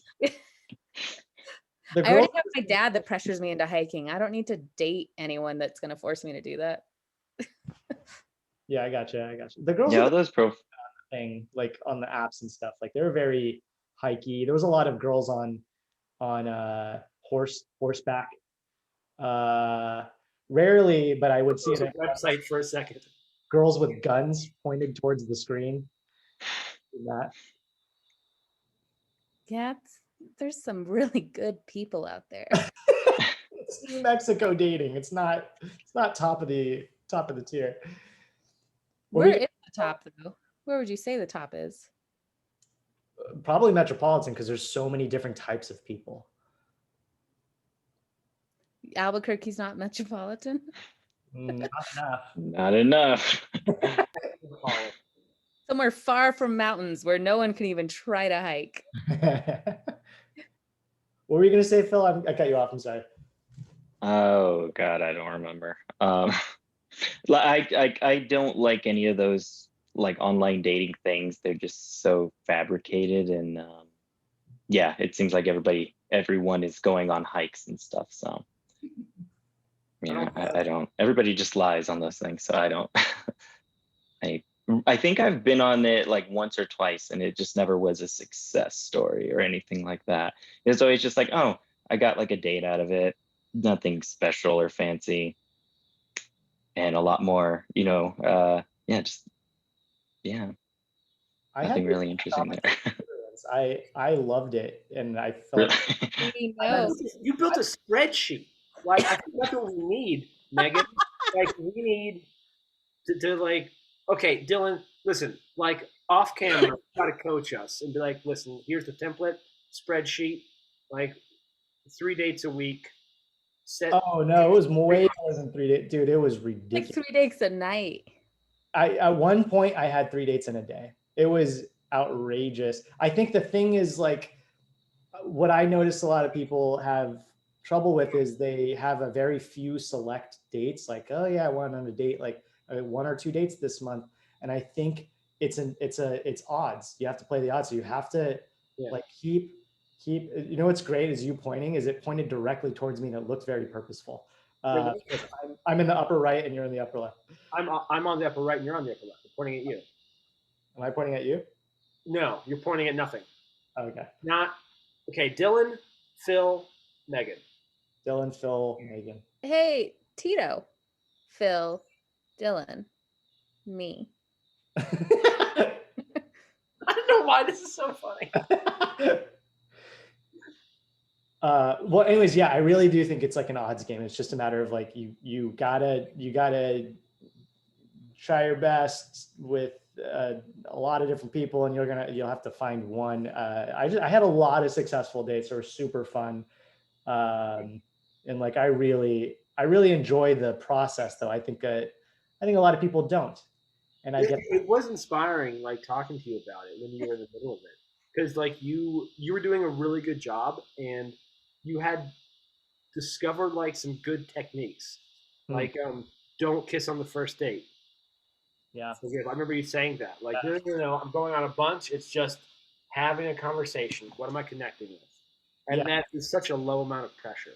Yeah, really. I think that's a large part of it, is just removing the pressure from yourself and from other people, and especially as like a guy, I guess. And I know women have probably way more pressure, but I think that there's all these like all these expectations, and it just makes things harder. And if like you remove that from the equation, then you're just gonna have a good time. And that's what I think that's what I enjoyed about it. Honestly, it was kind of just like making friends, and I am still friends with a few of them. That's good. Yeah. I feel like the first dates were the hardest though, because there would be people that you would talk with and you're like, oh, they seem really good. And then you'd meet and you could tell from like the first 5 seconds, like, I do not enjoy this person's time, but now we agreed to hang out for an hour. That's not that bad. An hour of your life? 10 hours isn't bad.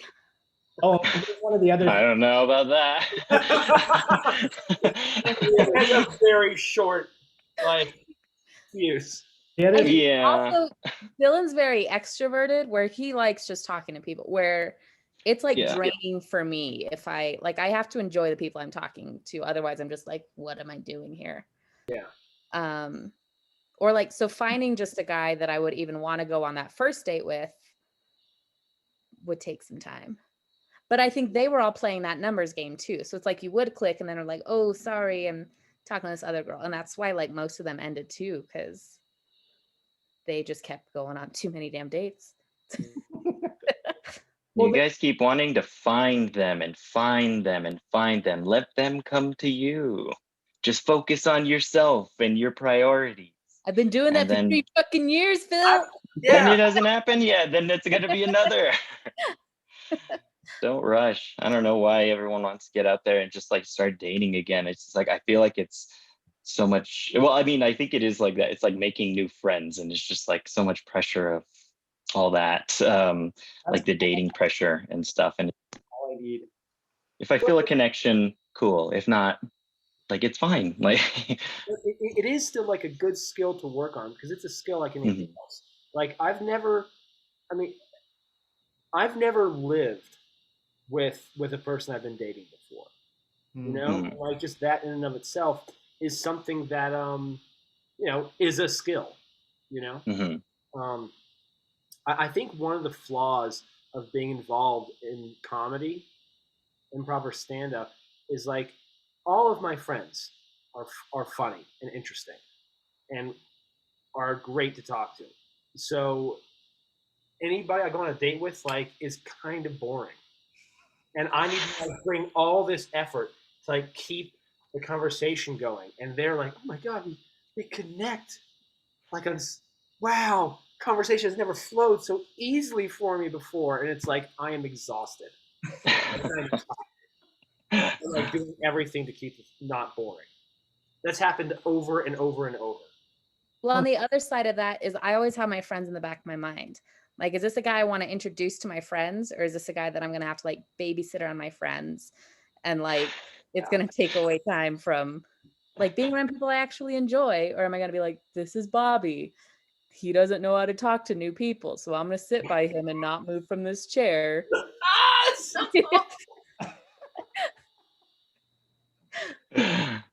But if you're thinking of, I mean, I don't know. Maybe it's just that's too much for me to think ahead. I think if you're thinking about that on the first date, then like you're adding all this pressure. Yeah. Yeah. And it's not, these aren't necessarily first date thoughts. They're just thoughts when we're getting to these points of like, are we supposed to be hanging out with people outside of each other? And then I'm like, well, I don't really want my friends to know that I'm dating you. So let's just. That's not a good sign, Megan. Yeah, you were Exactly. Except the last guy I dated, I found out like minutes before going on our first date that he was actually my friend's ex. So I turned into that girl. I had never met him like when they were dating. That's kind of how this whole thing happened. But the back of my mind, the whole time we were dating, I was like, he's gonna find out that that I'm friends with this girl, and that it was just kind of a shit show. Yeah. I just recently started talking to somebody on the Facebook dating, whatever. She messaged me, and she's like cute, and she's an artist, and I was like, oh, I'm talking to somebody. It's been so very long, and it's been nice. And I did a show with Rusty a few days ago, and I was like, hey, do you know this person? You're mutual friends. What up? Is she like cool? Is she crazy? And like, oh yeah, she's really cool.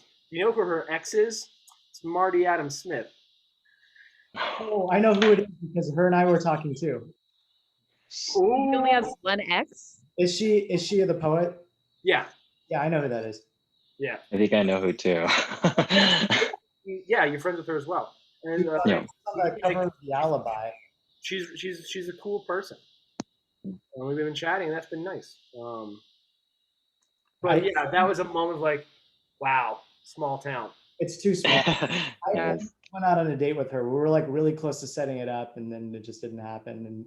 And then I honestly found out she dated at Marty Adam Smith, and I was like,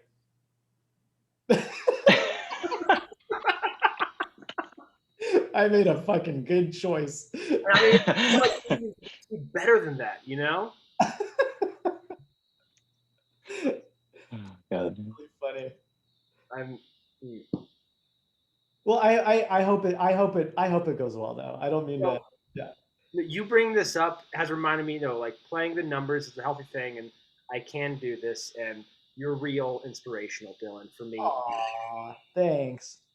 And for Phil, just focus. Nothing. My focus on yourself advice. No good. Okay, cool. Gotcha.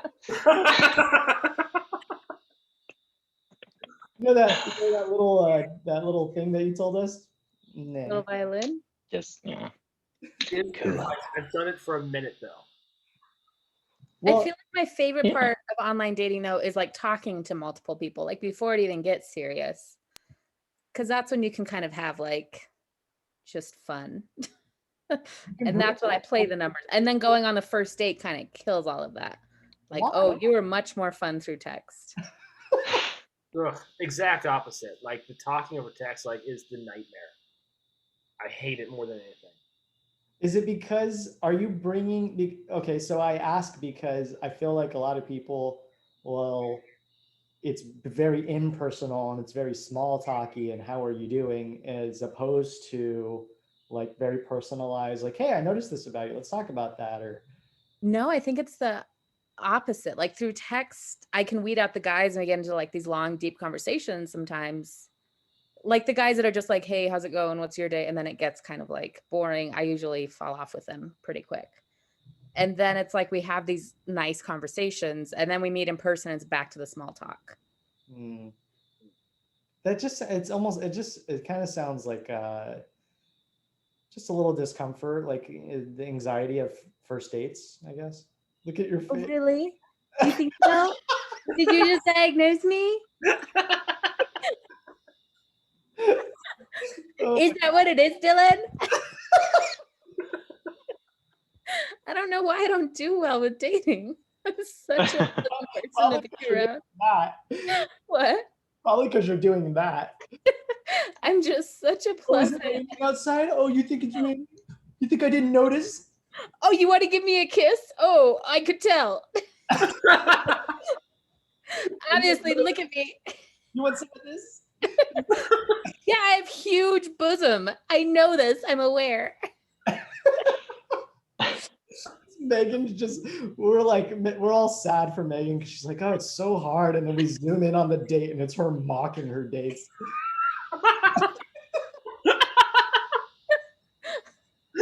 You don't know how to use a fucking chapstick, huh? Why are you holding your fork like that, you fucking weirdo? You're chewing like a horse.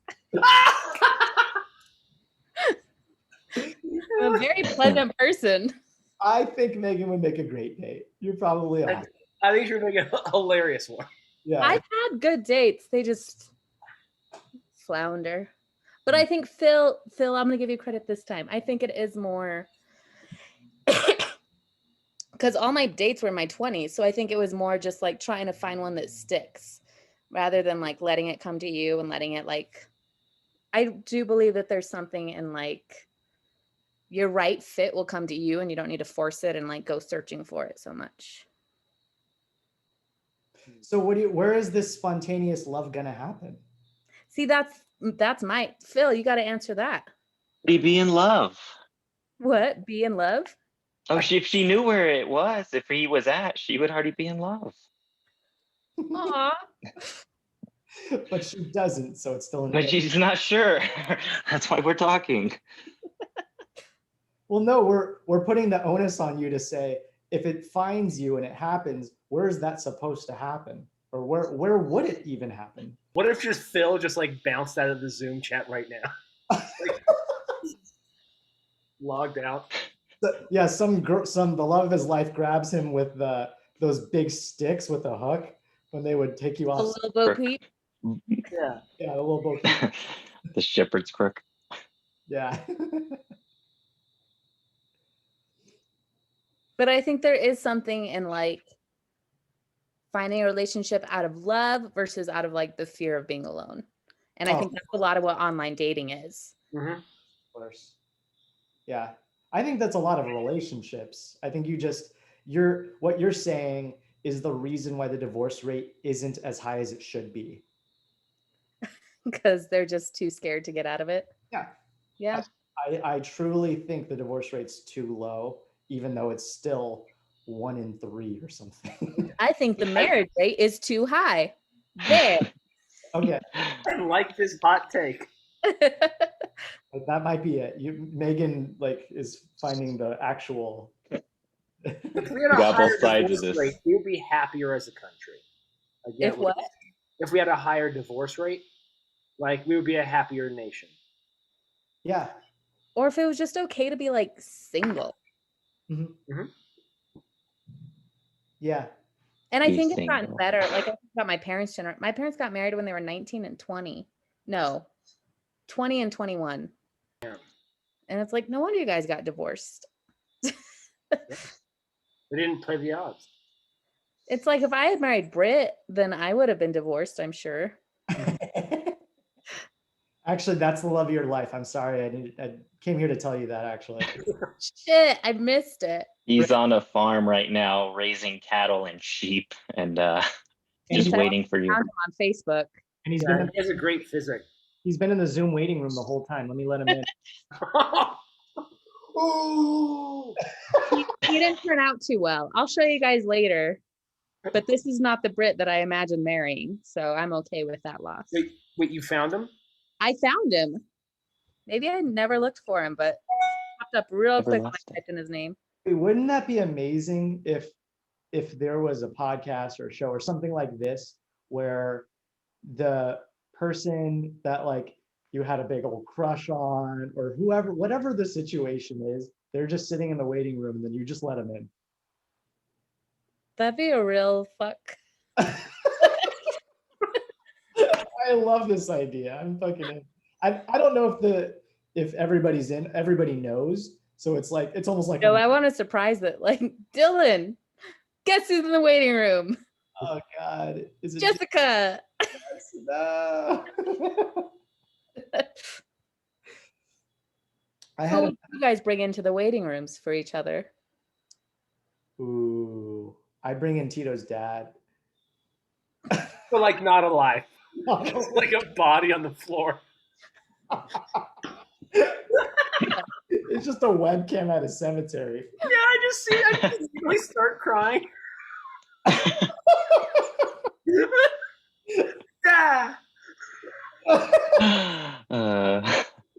I looted him too. There was a lot of loot. +3 broadsword. Wait, so is your question who would we bring in for each other? Yes. Oh, it's hard because I've only known everybody here for 2 years, apparently. I mean, I think like this is like while this is funny, this could involve people that we all actually know. Yeah. Okay. Very That true. get messy. Yeah. I bring in Tito's stalker. I bring in Megan's brother. I bring in Phil's Sister. Come on. This rule of threes. This one has to be the punchline, Dylan. This one has to be the funniest one. Don't God. fuck it up. I bring in Phil's third to be Danielle. You bastard. Well done. Just a random Danielle figuring they'll He click. knows me. Oh yeah. I know his type. I know It's it. just Yeah, such he's a been beautiful through at day. least 2 Danielles, so I mean, he's playing the odds. What can I say? I told Phil he's not allowed to date any more girls with similar names because it's just too hard on us all. So his next, what was your next girlfriend's name going to be? Babiffany? I think that's what we Bethany's do you know? decided on. Yeah, I figured there's only probably one of those in the world, right? So he can date her. She was meant for me. Hands off. This is Believin'. the same, but it's almost similar to that, like the way people are with astrology, where I'll never date a Scorpio again. Well, then you've just eliminated 1 out of 12 people, because like I don't know, it's just Danielle's. There's probably way less than 1 out of 12, but it is a very common name. Way less than 1 out of 12? Wait. Way more. You know what I mean? Statistics. Is there, do you have a star sign, Dylan? Do you believe in that? No, of course not. I teach. Okay, cool. What'd you I love science. You're both Leos, though, right? I am. It shows. Ew. Yeah, any one of those people I just immediately nixed off my Tinder list. Which is every girl in New Mexico. Is Tito jerking off? Is he looking down at us? I do it once a week. I mean, if I know Tito and If I what he does when he's on the phone with friends, this is the one thing he does. I'm the Louis C.K. of Albuquerque. Can you just look down at us and like shake the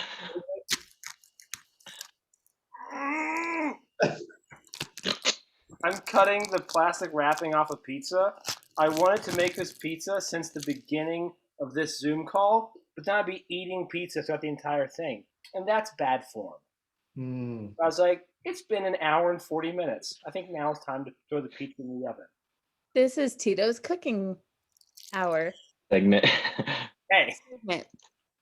it's Sunday. I'm lazy. I have real food in the fridge. You are really moving that knife around. I don't want it to happen, but on a funny level, I want to see it fall and go straight through your foot, but no blood or anything. Like I don't want it to be gruesome. You should watch that Just episode of straight Friends. through. There's a Friends for that. Where he cuts off the tip. Uh-huh. Yeah. It's a carrot. It's a carrot. You have seen that episode of Friends. Oh, I've owned every season of Friends. I visited the set. When it was still the set? It was Or- after, because I visited Warner Brothers Studios. Like my mom had a friend that worked at Warner Brothers Studios, so I used to visit all the time. Did you meet Rachel? Friend, what friend are you? I love Let me science. guess. Why does everybody hate Ross? I think Ross is the best character. I would be a Ross? No. I've rewatched it recently. He's a horrible human being. Like the mind tricks he pulls on Rachel and like cheating on her and then being like, oh no, it was your fault for breaking up with me.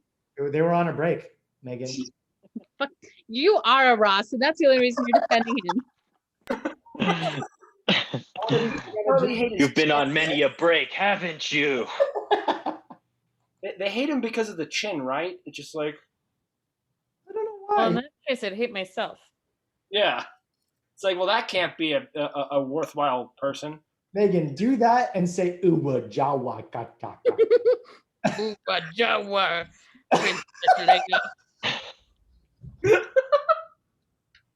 It's so good. Oh, So if I ever do online dating again, I want to do like this kind of pose, like pushing up my belly and like scrunched over.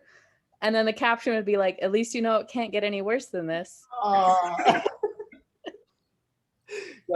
you're the best. It's so good. Oh, that tongue is so good. If a guy can like make it through that, Oh man, I have a mean thing to say.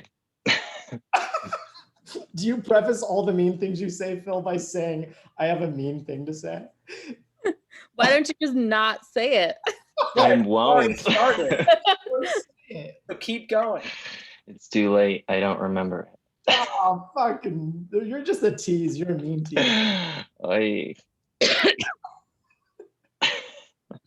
Oh, I hate that more than anything. What? Emily, I remember Emily would do that.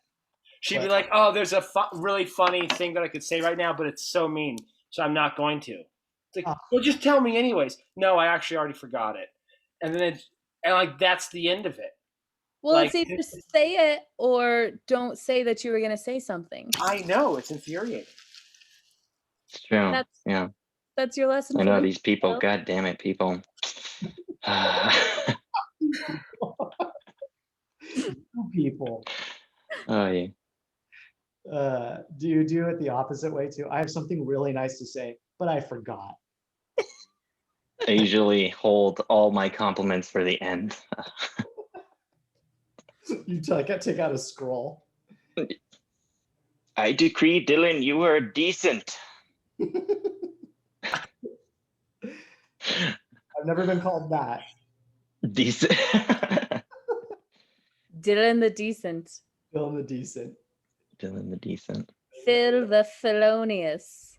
Okay, I have Feels fantastic. There's an I have F word. something to admit to you that Tito the tantalizing. I talked about this podcast to my girlfriend in bed when Scott was still a part of it, and when Wes would show up when he didn't feel like it. And so I wrote down these ideas. I wanted to make a trailer. I'm telling you now because I don't know if it'll ever happen. And I wanted to make a trailer that was very like, kind of like Quentin Tarantino-esque Western Borderlands, the video game looking, where it's kind of like the outline of the person, and then they come in and it's like, and it's like shows their name, you know, and it's like Phil the blank or Tito the blank, you know, you get what I'm picking when I'm. Yeah. So I wanted to do one that was going to piss everybody off because it would have been way more fun to reveal that. But you forgot it, so you can't tell us. I wrote it all down. And then it burned in my house fire. Then the internet went away.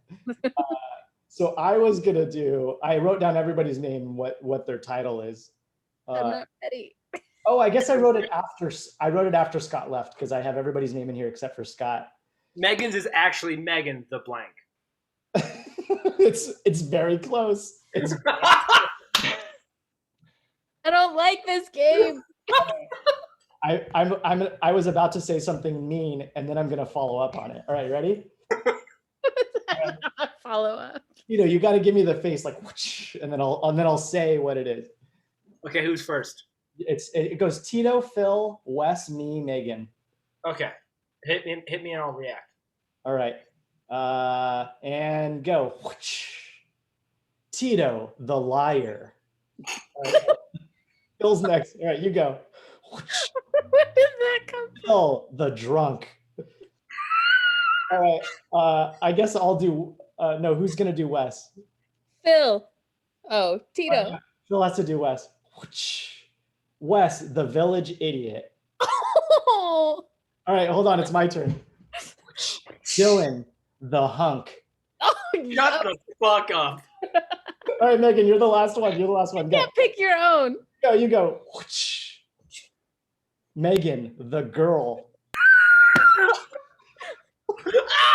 It's not as bad as I thought it would be.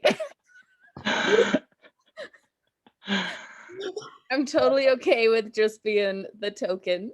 Joking. I had so much fun laying in bed thinking about what's something I could put that would just piss everybody off, and then I have to make one really good for myself. You're a master at this. And just being such an asshole, such a lovable asshole. I'll make it one day once I figure out how to use After Effects or something. The girl. The girl. Yeah. You're not wrong. This is the only Accurate one. accurate one, yeah. Phil's not a drunk. Tito, kind of a liar. Wes.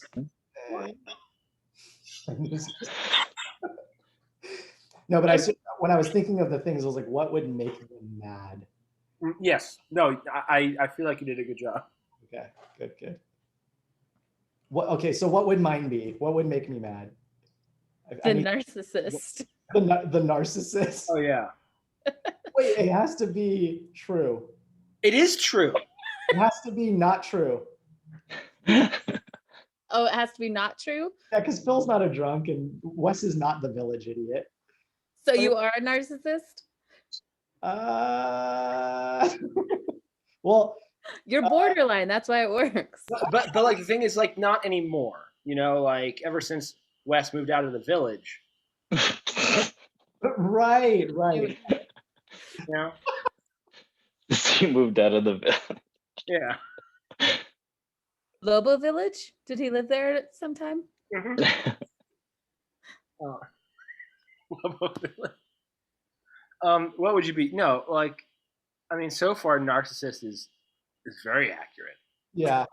It feels. I don't know what would actually piss you off. Like, it's got to be punchy too. Like. Yeah, I mean, my first instinct is you love having a blue sense of humor, but like you don't actually believe what you say. So it'd be something that implies that you believe what you say. So Ah, it'd be okay. like Dylan, like the woman hater, or like the yeah, okay. anti-feminist. The blue ball. Anti-feminist. Yeah. Dylan the boy. Dylan, the racist. Do- Dylan, the child racist. The carnivore. The child the racist. child racist. Once they hit adulthood, he no longer is racist towards them. Racist is so. Uh, You nailed it. You nailed it. I feel like that suits him somehow. Yes. Dylan. Okay, do it. Dylan, the child racist. It's so close to the word rapist. You ruined it. One letter off. Oh boy. That is fucking good. Oh my God. Hold on, my You head guys will should put up. make a child racist sketch now. Yeah. There's this YouTube fucking show / clip. It's so genius. It's very Office-like, but it's about a neighborhood watch, but it's filmed kind of like The Office. And one of the jokes in there, you've probably maybe seen it in a meme or something, but it was like, oh my God, it's fleeting me right now. I'm so sorry. It's fucking good. I'll remember and I'll tell you. Sure. Um, I think that was really fun. That was a great idea. I liked all of this. yeah. I don't actually think it would be super hard to make the No, it wouldn't. video. Oh, here's big brain. I got big brain. Mm-hmm. Dylan, the little. Little brain. Your brain got good physic. Has the right amount of physic. Yeah. Okay, I found the video. I could just show you for 2 seconds. What are we looking at again? So it's this like There's only one. It's a 10-second clip from a comedy YouTube show.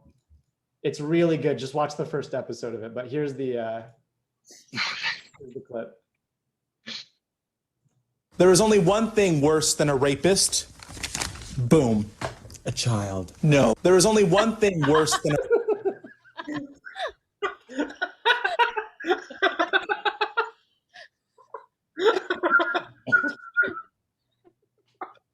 The whole fucking first episode is just like knocks it out of the park. It's like, Oh.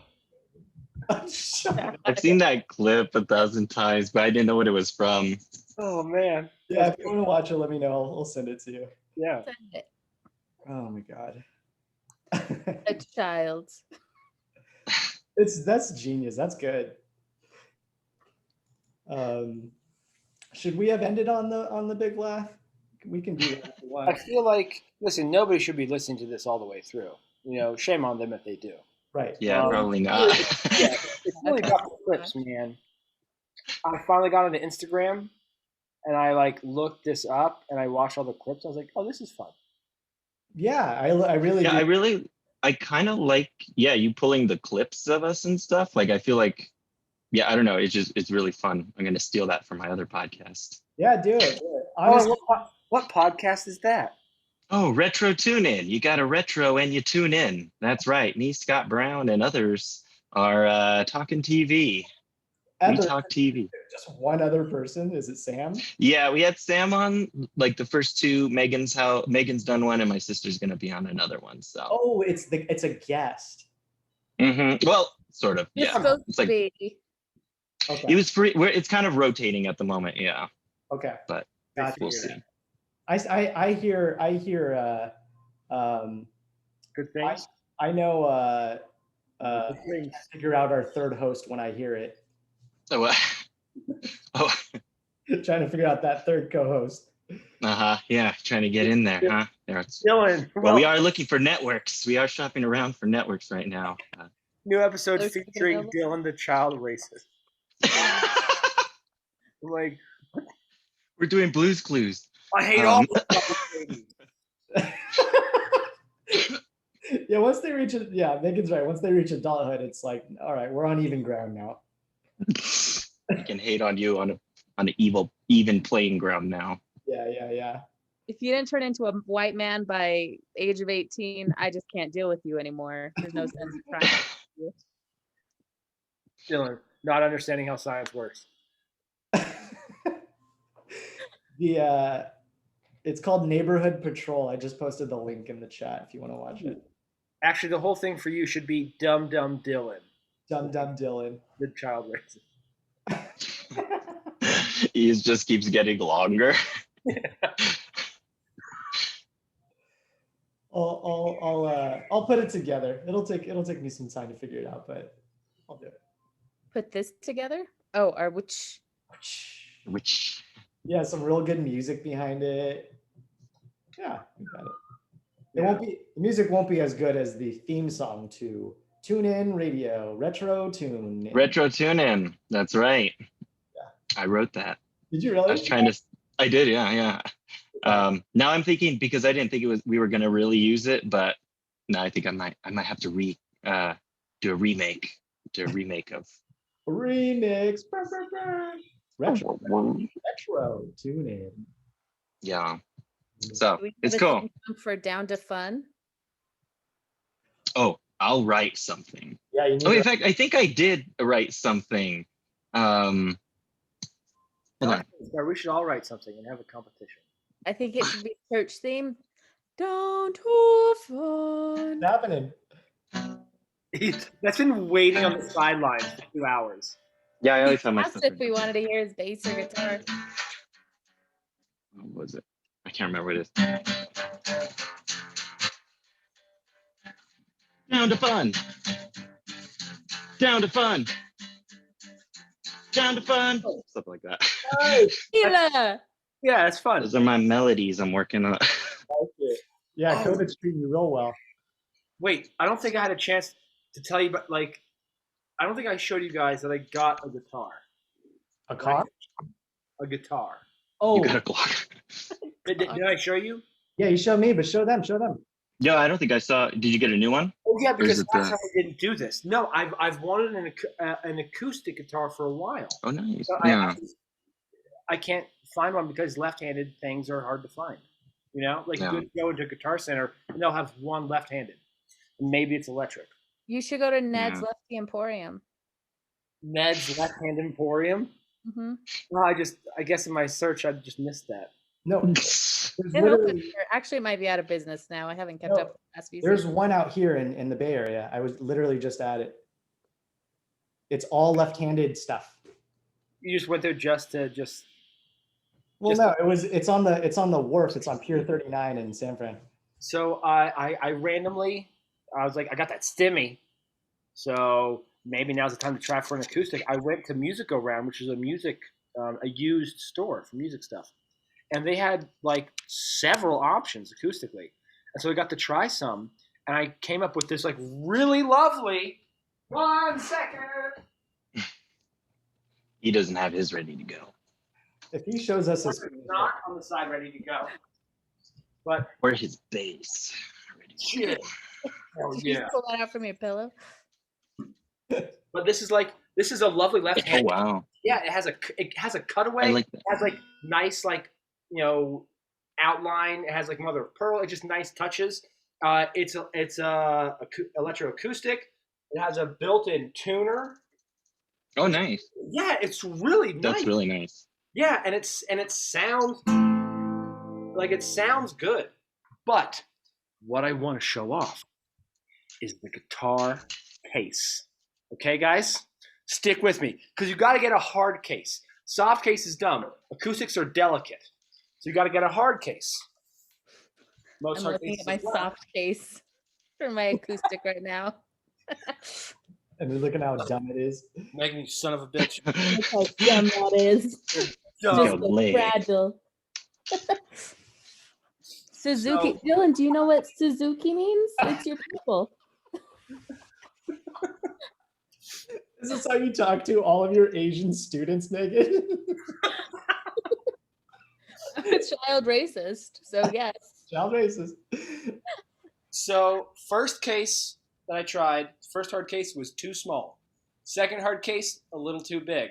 Goldilocks. Really. And I was like, I guess that's it, unless it would fit into that aggressively pink guitar case back there. Nice. And I don't think I can flip the camera on this. So it's gonna take Nice. some finagling. Aggressively It's pink. super pink. It has a That is. shimmer and it has a texture. Ooh. That's awesome. I like that. And then I go to open it up, and inside the fur is purple. That's beautiful. Dude, I love that. It's so fucking sick. And Yeah. the amazing thing is that the other cases were $100. This was 60. Oh shit. Yeah. And it was a deal. It was a deal. And here's the crazy thing. I forgot about this when I got home, but apparently I already own a pair of shoes that match it.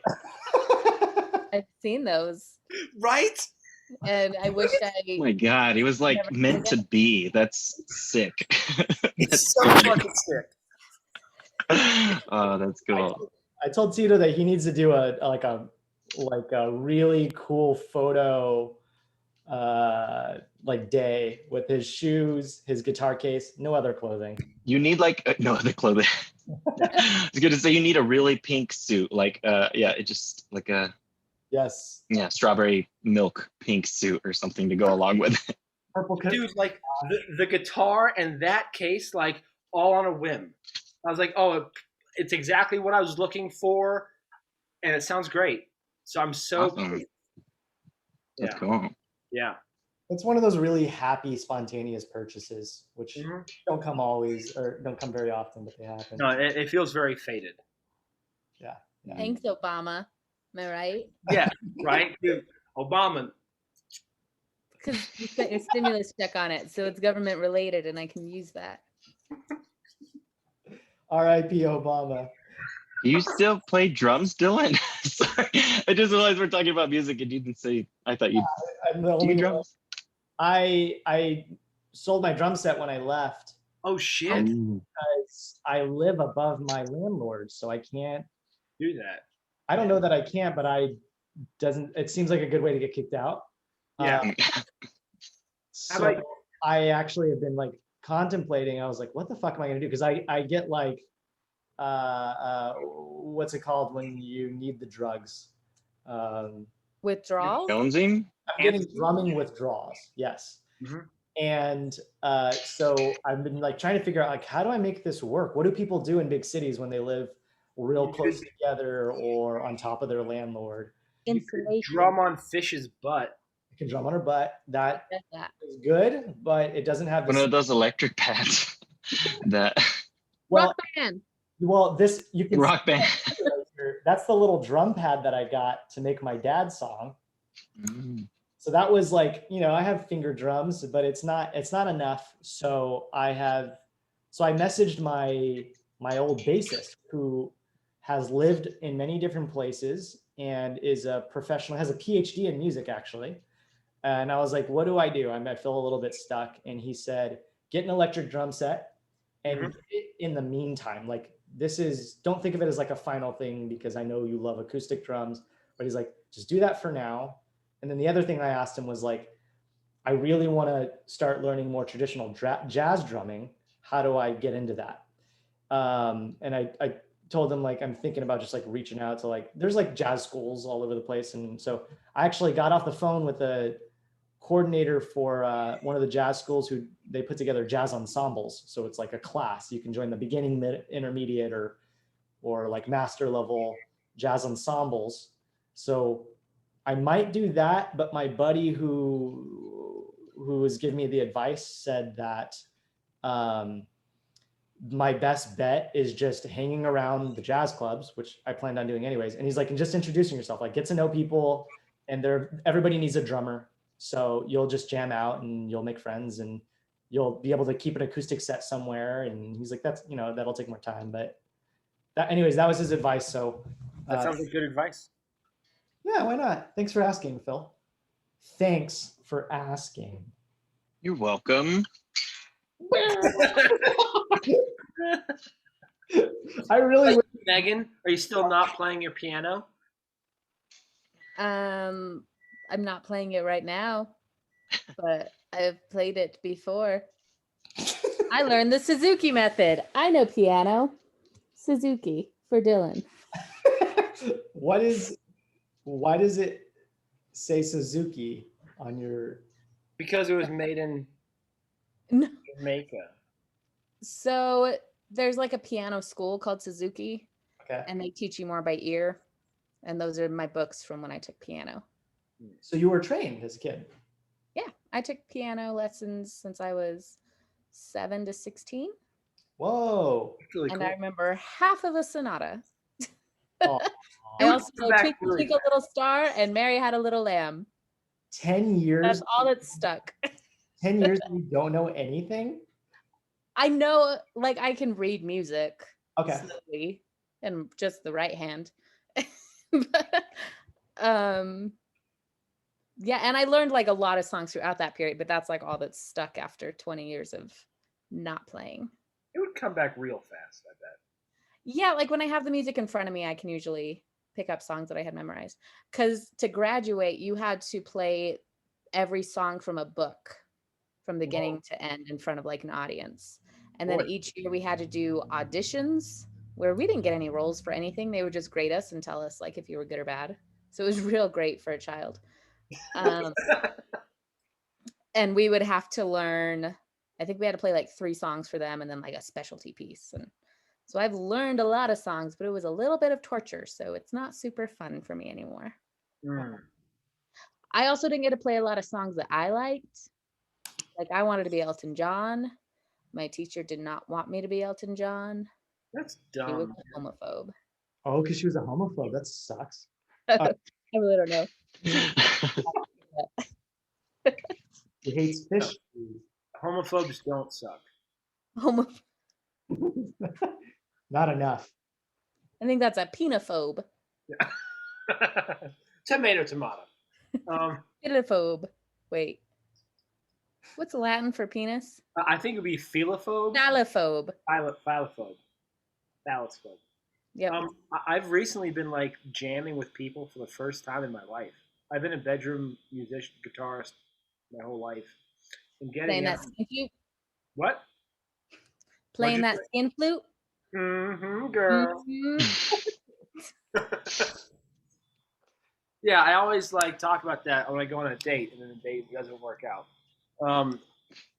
Yeah, it's just been really nice to like play with a drummer, and here's like a bass player, or here's like a guy on piano, and just jamming, and it's been so liberating. It's so lovely It's to actually make music with people. It's the fucking best thing in the world. I always feel bad for people like Megan who were trained traditionally, like most pianists. I feel bad for pianists because most of them are trained classically and they're not trained to work with others. Yeah, like I don't know how to write a song or like play with others or like I can't just Literally, you jam. just learn classical music and like I think that sucks. Because how fun would it be like if you like had that understanding of how to work with others or improvise or whatever it, you know. I think that's what Tito likes so much about it. It's improv, but with music. That's all it is. Yeah. Maybe if you got a guitar, Megan, it would like inspire you. If you could just like walk around fiddling around, you know? Oh, you should totally do that, Megan. It would inspire like a new hairstyle. You could have like a super 80s like curl poof thing. And a keytar tie. I think I really need A to lean in piano, yeah. piano life. This girl got fashion. I understand what looks good. Megan, the fashionista. The fashionista, yeah. But I agree. Like, I wish I knew how to. I used to go to piano camp actually. Why did no one date me when I was? It's surprising, really.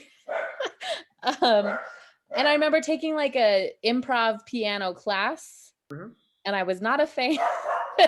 So I was like, wait, I don't have music. I'm just supposed to push the buttons, and Right. it wasn't. I was like, I'm not doing this well. I think kids fare better when they're trained like with like jazz piano because you learn those things real early on.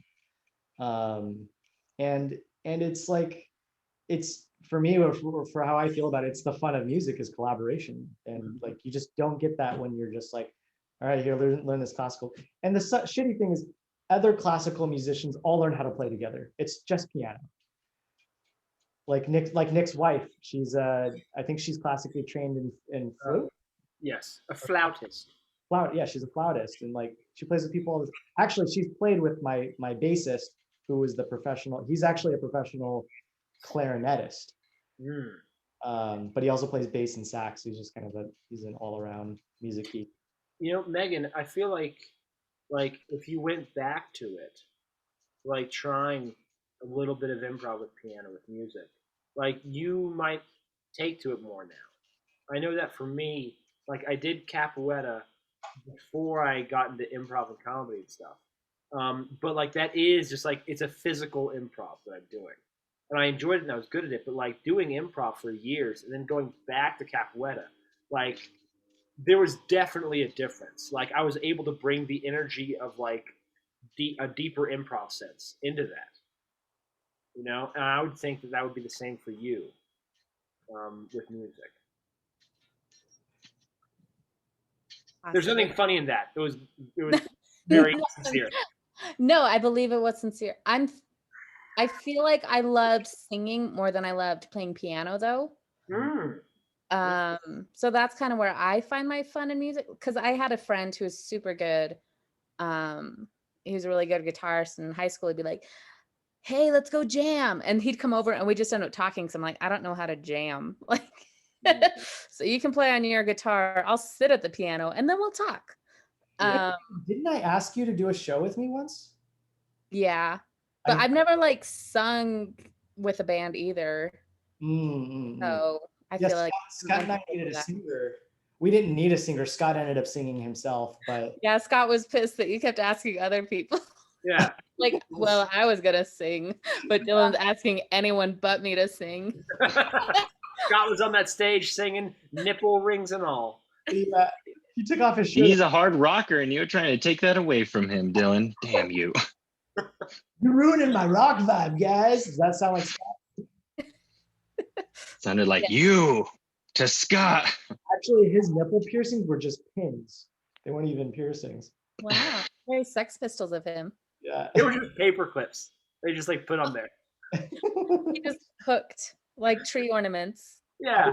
I was trying to make a Scott wears pin jackets joke, but I feel like it didn't. I got it. I was imagining safety pins. Yeah, I didn't. It's hard to. It was a hard joke.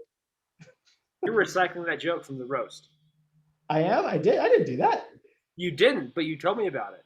I'm a listener. Wait, I told you about a nipple joke? No, you told me that you try to write a joke about Scott's pins and stuff for the roast, but like you didn't do it. Oh, gotcha. Hey, is anybody? I think I wrote a joke about Scott's pins. I don't know if I did it though. It was like, okay, so we all know that Scott's pin game is strong, but how's his pin 15 game? Gotcha. That's good. I enjoyed the roast so much. I want to do it again, or like, and it doesn't have to be me. It could be anybody, but I just don't know if anybody would want to do one. It was so much fun. It just got better and better. It was the best. I had I had a great time. My guess is Phil would never want that. I don't care what people think. That's such a fantastic answer. Yeah. Fuck yeah. I care too much what people think. Oh, you have Did I do good with that answer? Is that one good too? As do I. So wait, you have to be somewhere in the middle where you care but not too much. I try not to, but it will be a lifelong journey for me to reach that. So to reach what? Not caring what other people think. But would you have a roast about you though? I can do it at times, but it's hard. Mm-hmm. I would do a roast if people only said nice things about me. So not a roast. I would do a confidence building roast. You want a pot roast? Yeah, see, I wouldn't mind, like, I didn't mind kind of participating in it. Like, if anything, next time I'll probably write it because I think I was just worried about being too mean or something. So, Is that why like- you're hanging back? no, I mean, like, I was giving stuff to Danielle. It just worked better for what we were doing because we were just writing the set together. So it worked fine. But I did omit some jokes out because, well, she wasn't going to say them. So, That by the way, that set crushed so hard. yeah. Maybe Yeah. the best set of the night. It was so good. It was fun. Yeah. Yeah, that Yeah, and a lot of it was her stuff too, like the Dylan laughing, and you could see all the way to China or Japan, or whatever you want. the funniest fucking absurdist jokes I've ever heard. Yeah, those are all her. Yeah. Yeah, and I think I remember. Yeah.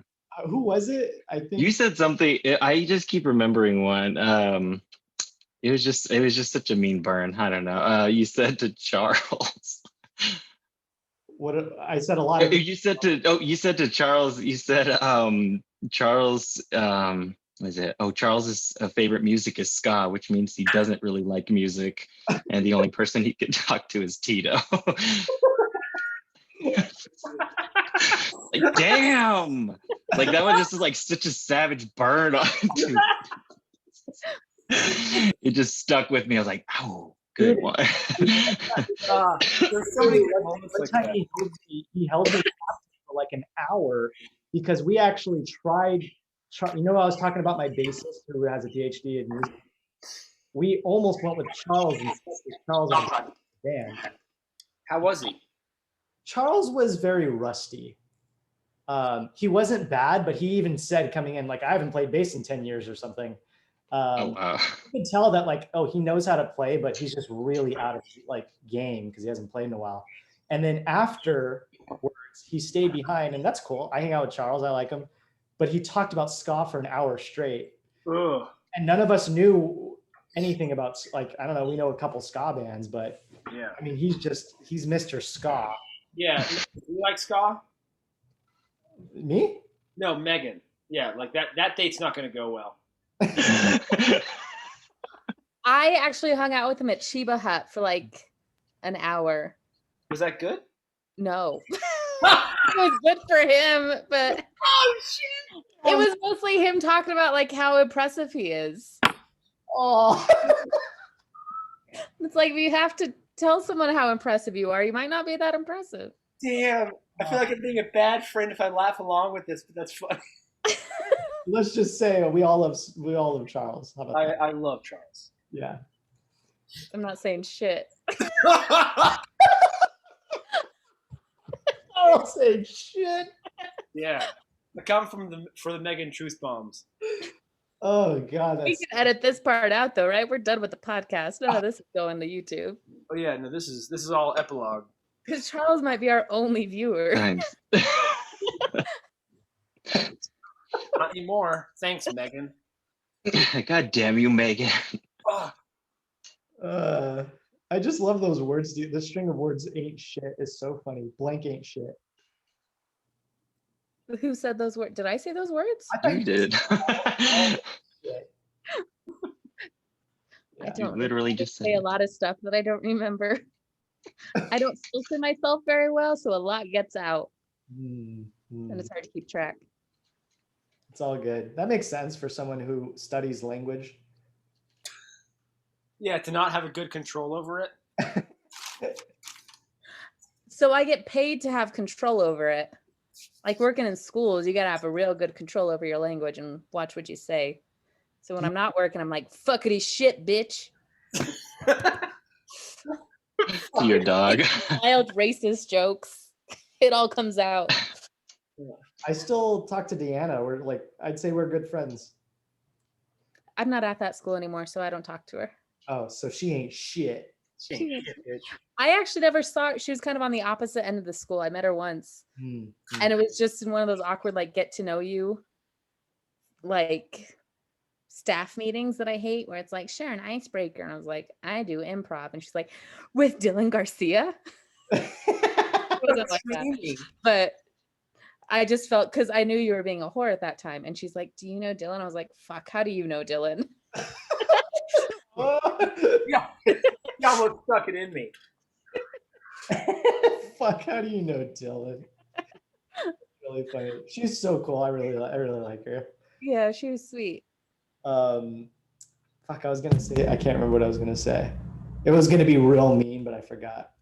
To her or me? No. I don't know what I was gonna say. Oh, you're pulling a. Pull the Phil. I wish Phil's bass was plugged in, so after a joke he could do like or after a transition he could do a nice little Seinfeld transition. Get a little lick. Oh. Yeah. Some slap bass. I didn't know you played. Like, I'm assuming you were super into the music scene, right, Phil? Like when you were younger. Sort of. Not really. I mean, like I played in a few bands, but nothing ever, nothing that ever went anywhere, obviously. But no, never played bass before, so this is me playing it. Is the that first time? Is that recent? That bass? Pretty recent. Yeah, I've been playing for a while now. The Cool. bass. Are you preferring it to the guitar? What's that? You prefer it to the guitar now? Not really, but I mean, I think it's just because I'm still kind of getting used to it. So like I feel more comfortable with the guitar. So like this, I feel like I'm still trying to like figure out, like my fingers are still trying to figure out where to go. Because it's just bigger. That's like the main thing. But other than that, it's fun. Have you ever played other instruments, Dylan? Like guitar or bass? I know you had a guitar that sat in your living room. I was like self-teaching myself guitar, so I learned a ton of songs, and like I don't know that I ever got really good. And then I was learning piano too. We had a piano growing up, I had a keyboard. My very first instrument was a xylophone, or like the bells. Ugh. Wow. Basically a piano, but you No. No. No, a xylophone sucks. The fuck is xylophone? It's one octave of a piano, and you also don't have any flats and sharps. Yeah, and you don't have any control over the tone. It's always this like light, airy, round sound, and it's just like such a bunch of bullshit. Like I've heard like one good xylophone song in my life, and it's infuriating. I didn't know that. I thought only preschoolers played xylophones. I didn't know there were actually xylophone songs. Yeah, there's like xylophone masters, and it's like, look at how fast I can play all like the same tone. Oh, they do have bigger ones. I'm picturing like the little multicolored ones that you give a baby. But there are like really xylophone instruments. Dylan mastered the one at preschool. I imagine him playing. When I was like in 5th, 4th grade, the music, everybody got to join music if they wanted to do it. And I was like, I either really want to play the French horn or I really want to play percussion. I want to be in the percussion section. I ended up choosing the percussion section, which was probably one of the best decisions I've ever made in my life. So I learned like xylophone and then like a few other just like percussion instruments, the triangle. And then eventually one day I came to class. This is like, I'm 10 years old, by the way. I come to class and there's a drum set sitting there, and it's me and one other guy in percussion, and the other guy sucked.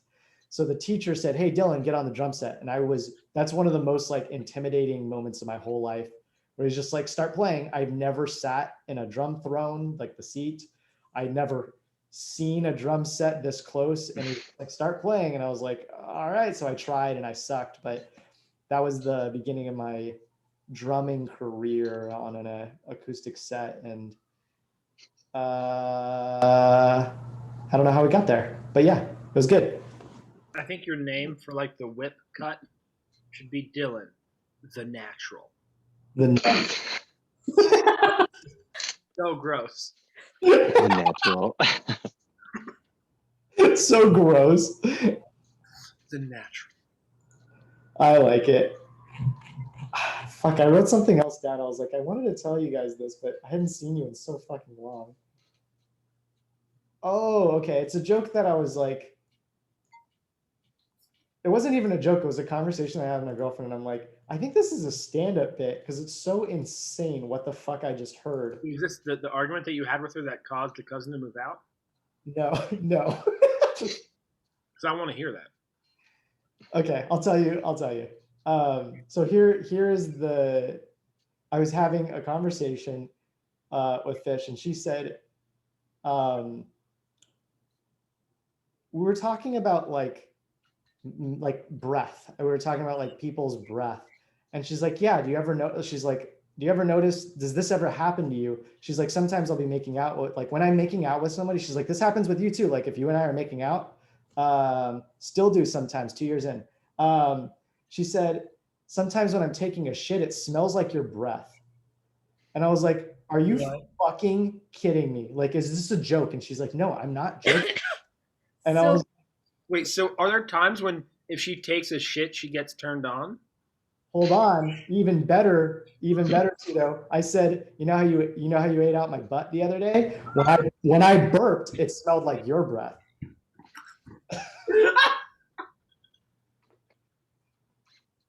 Also, who ate out my butt?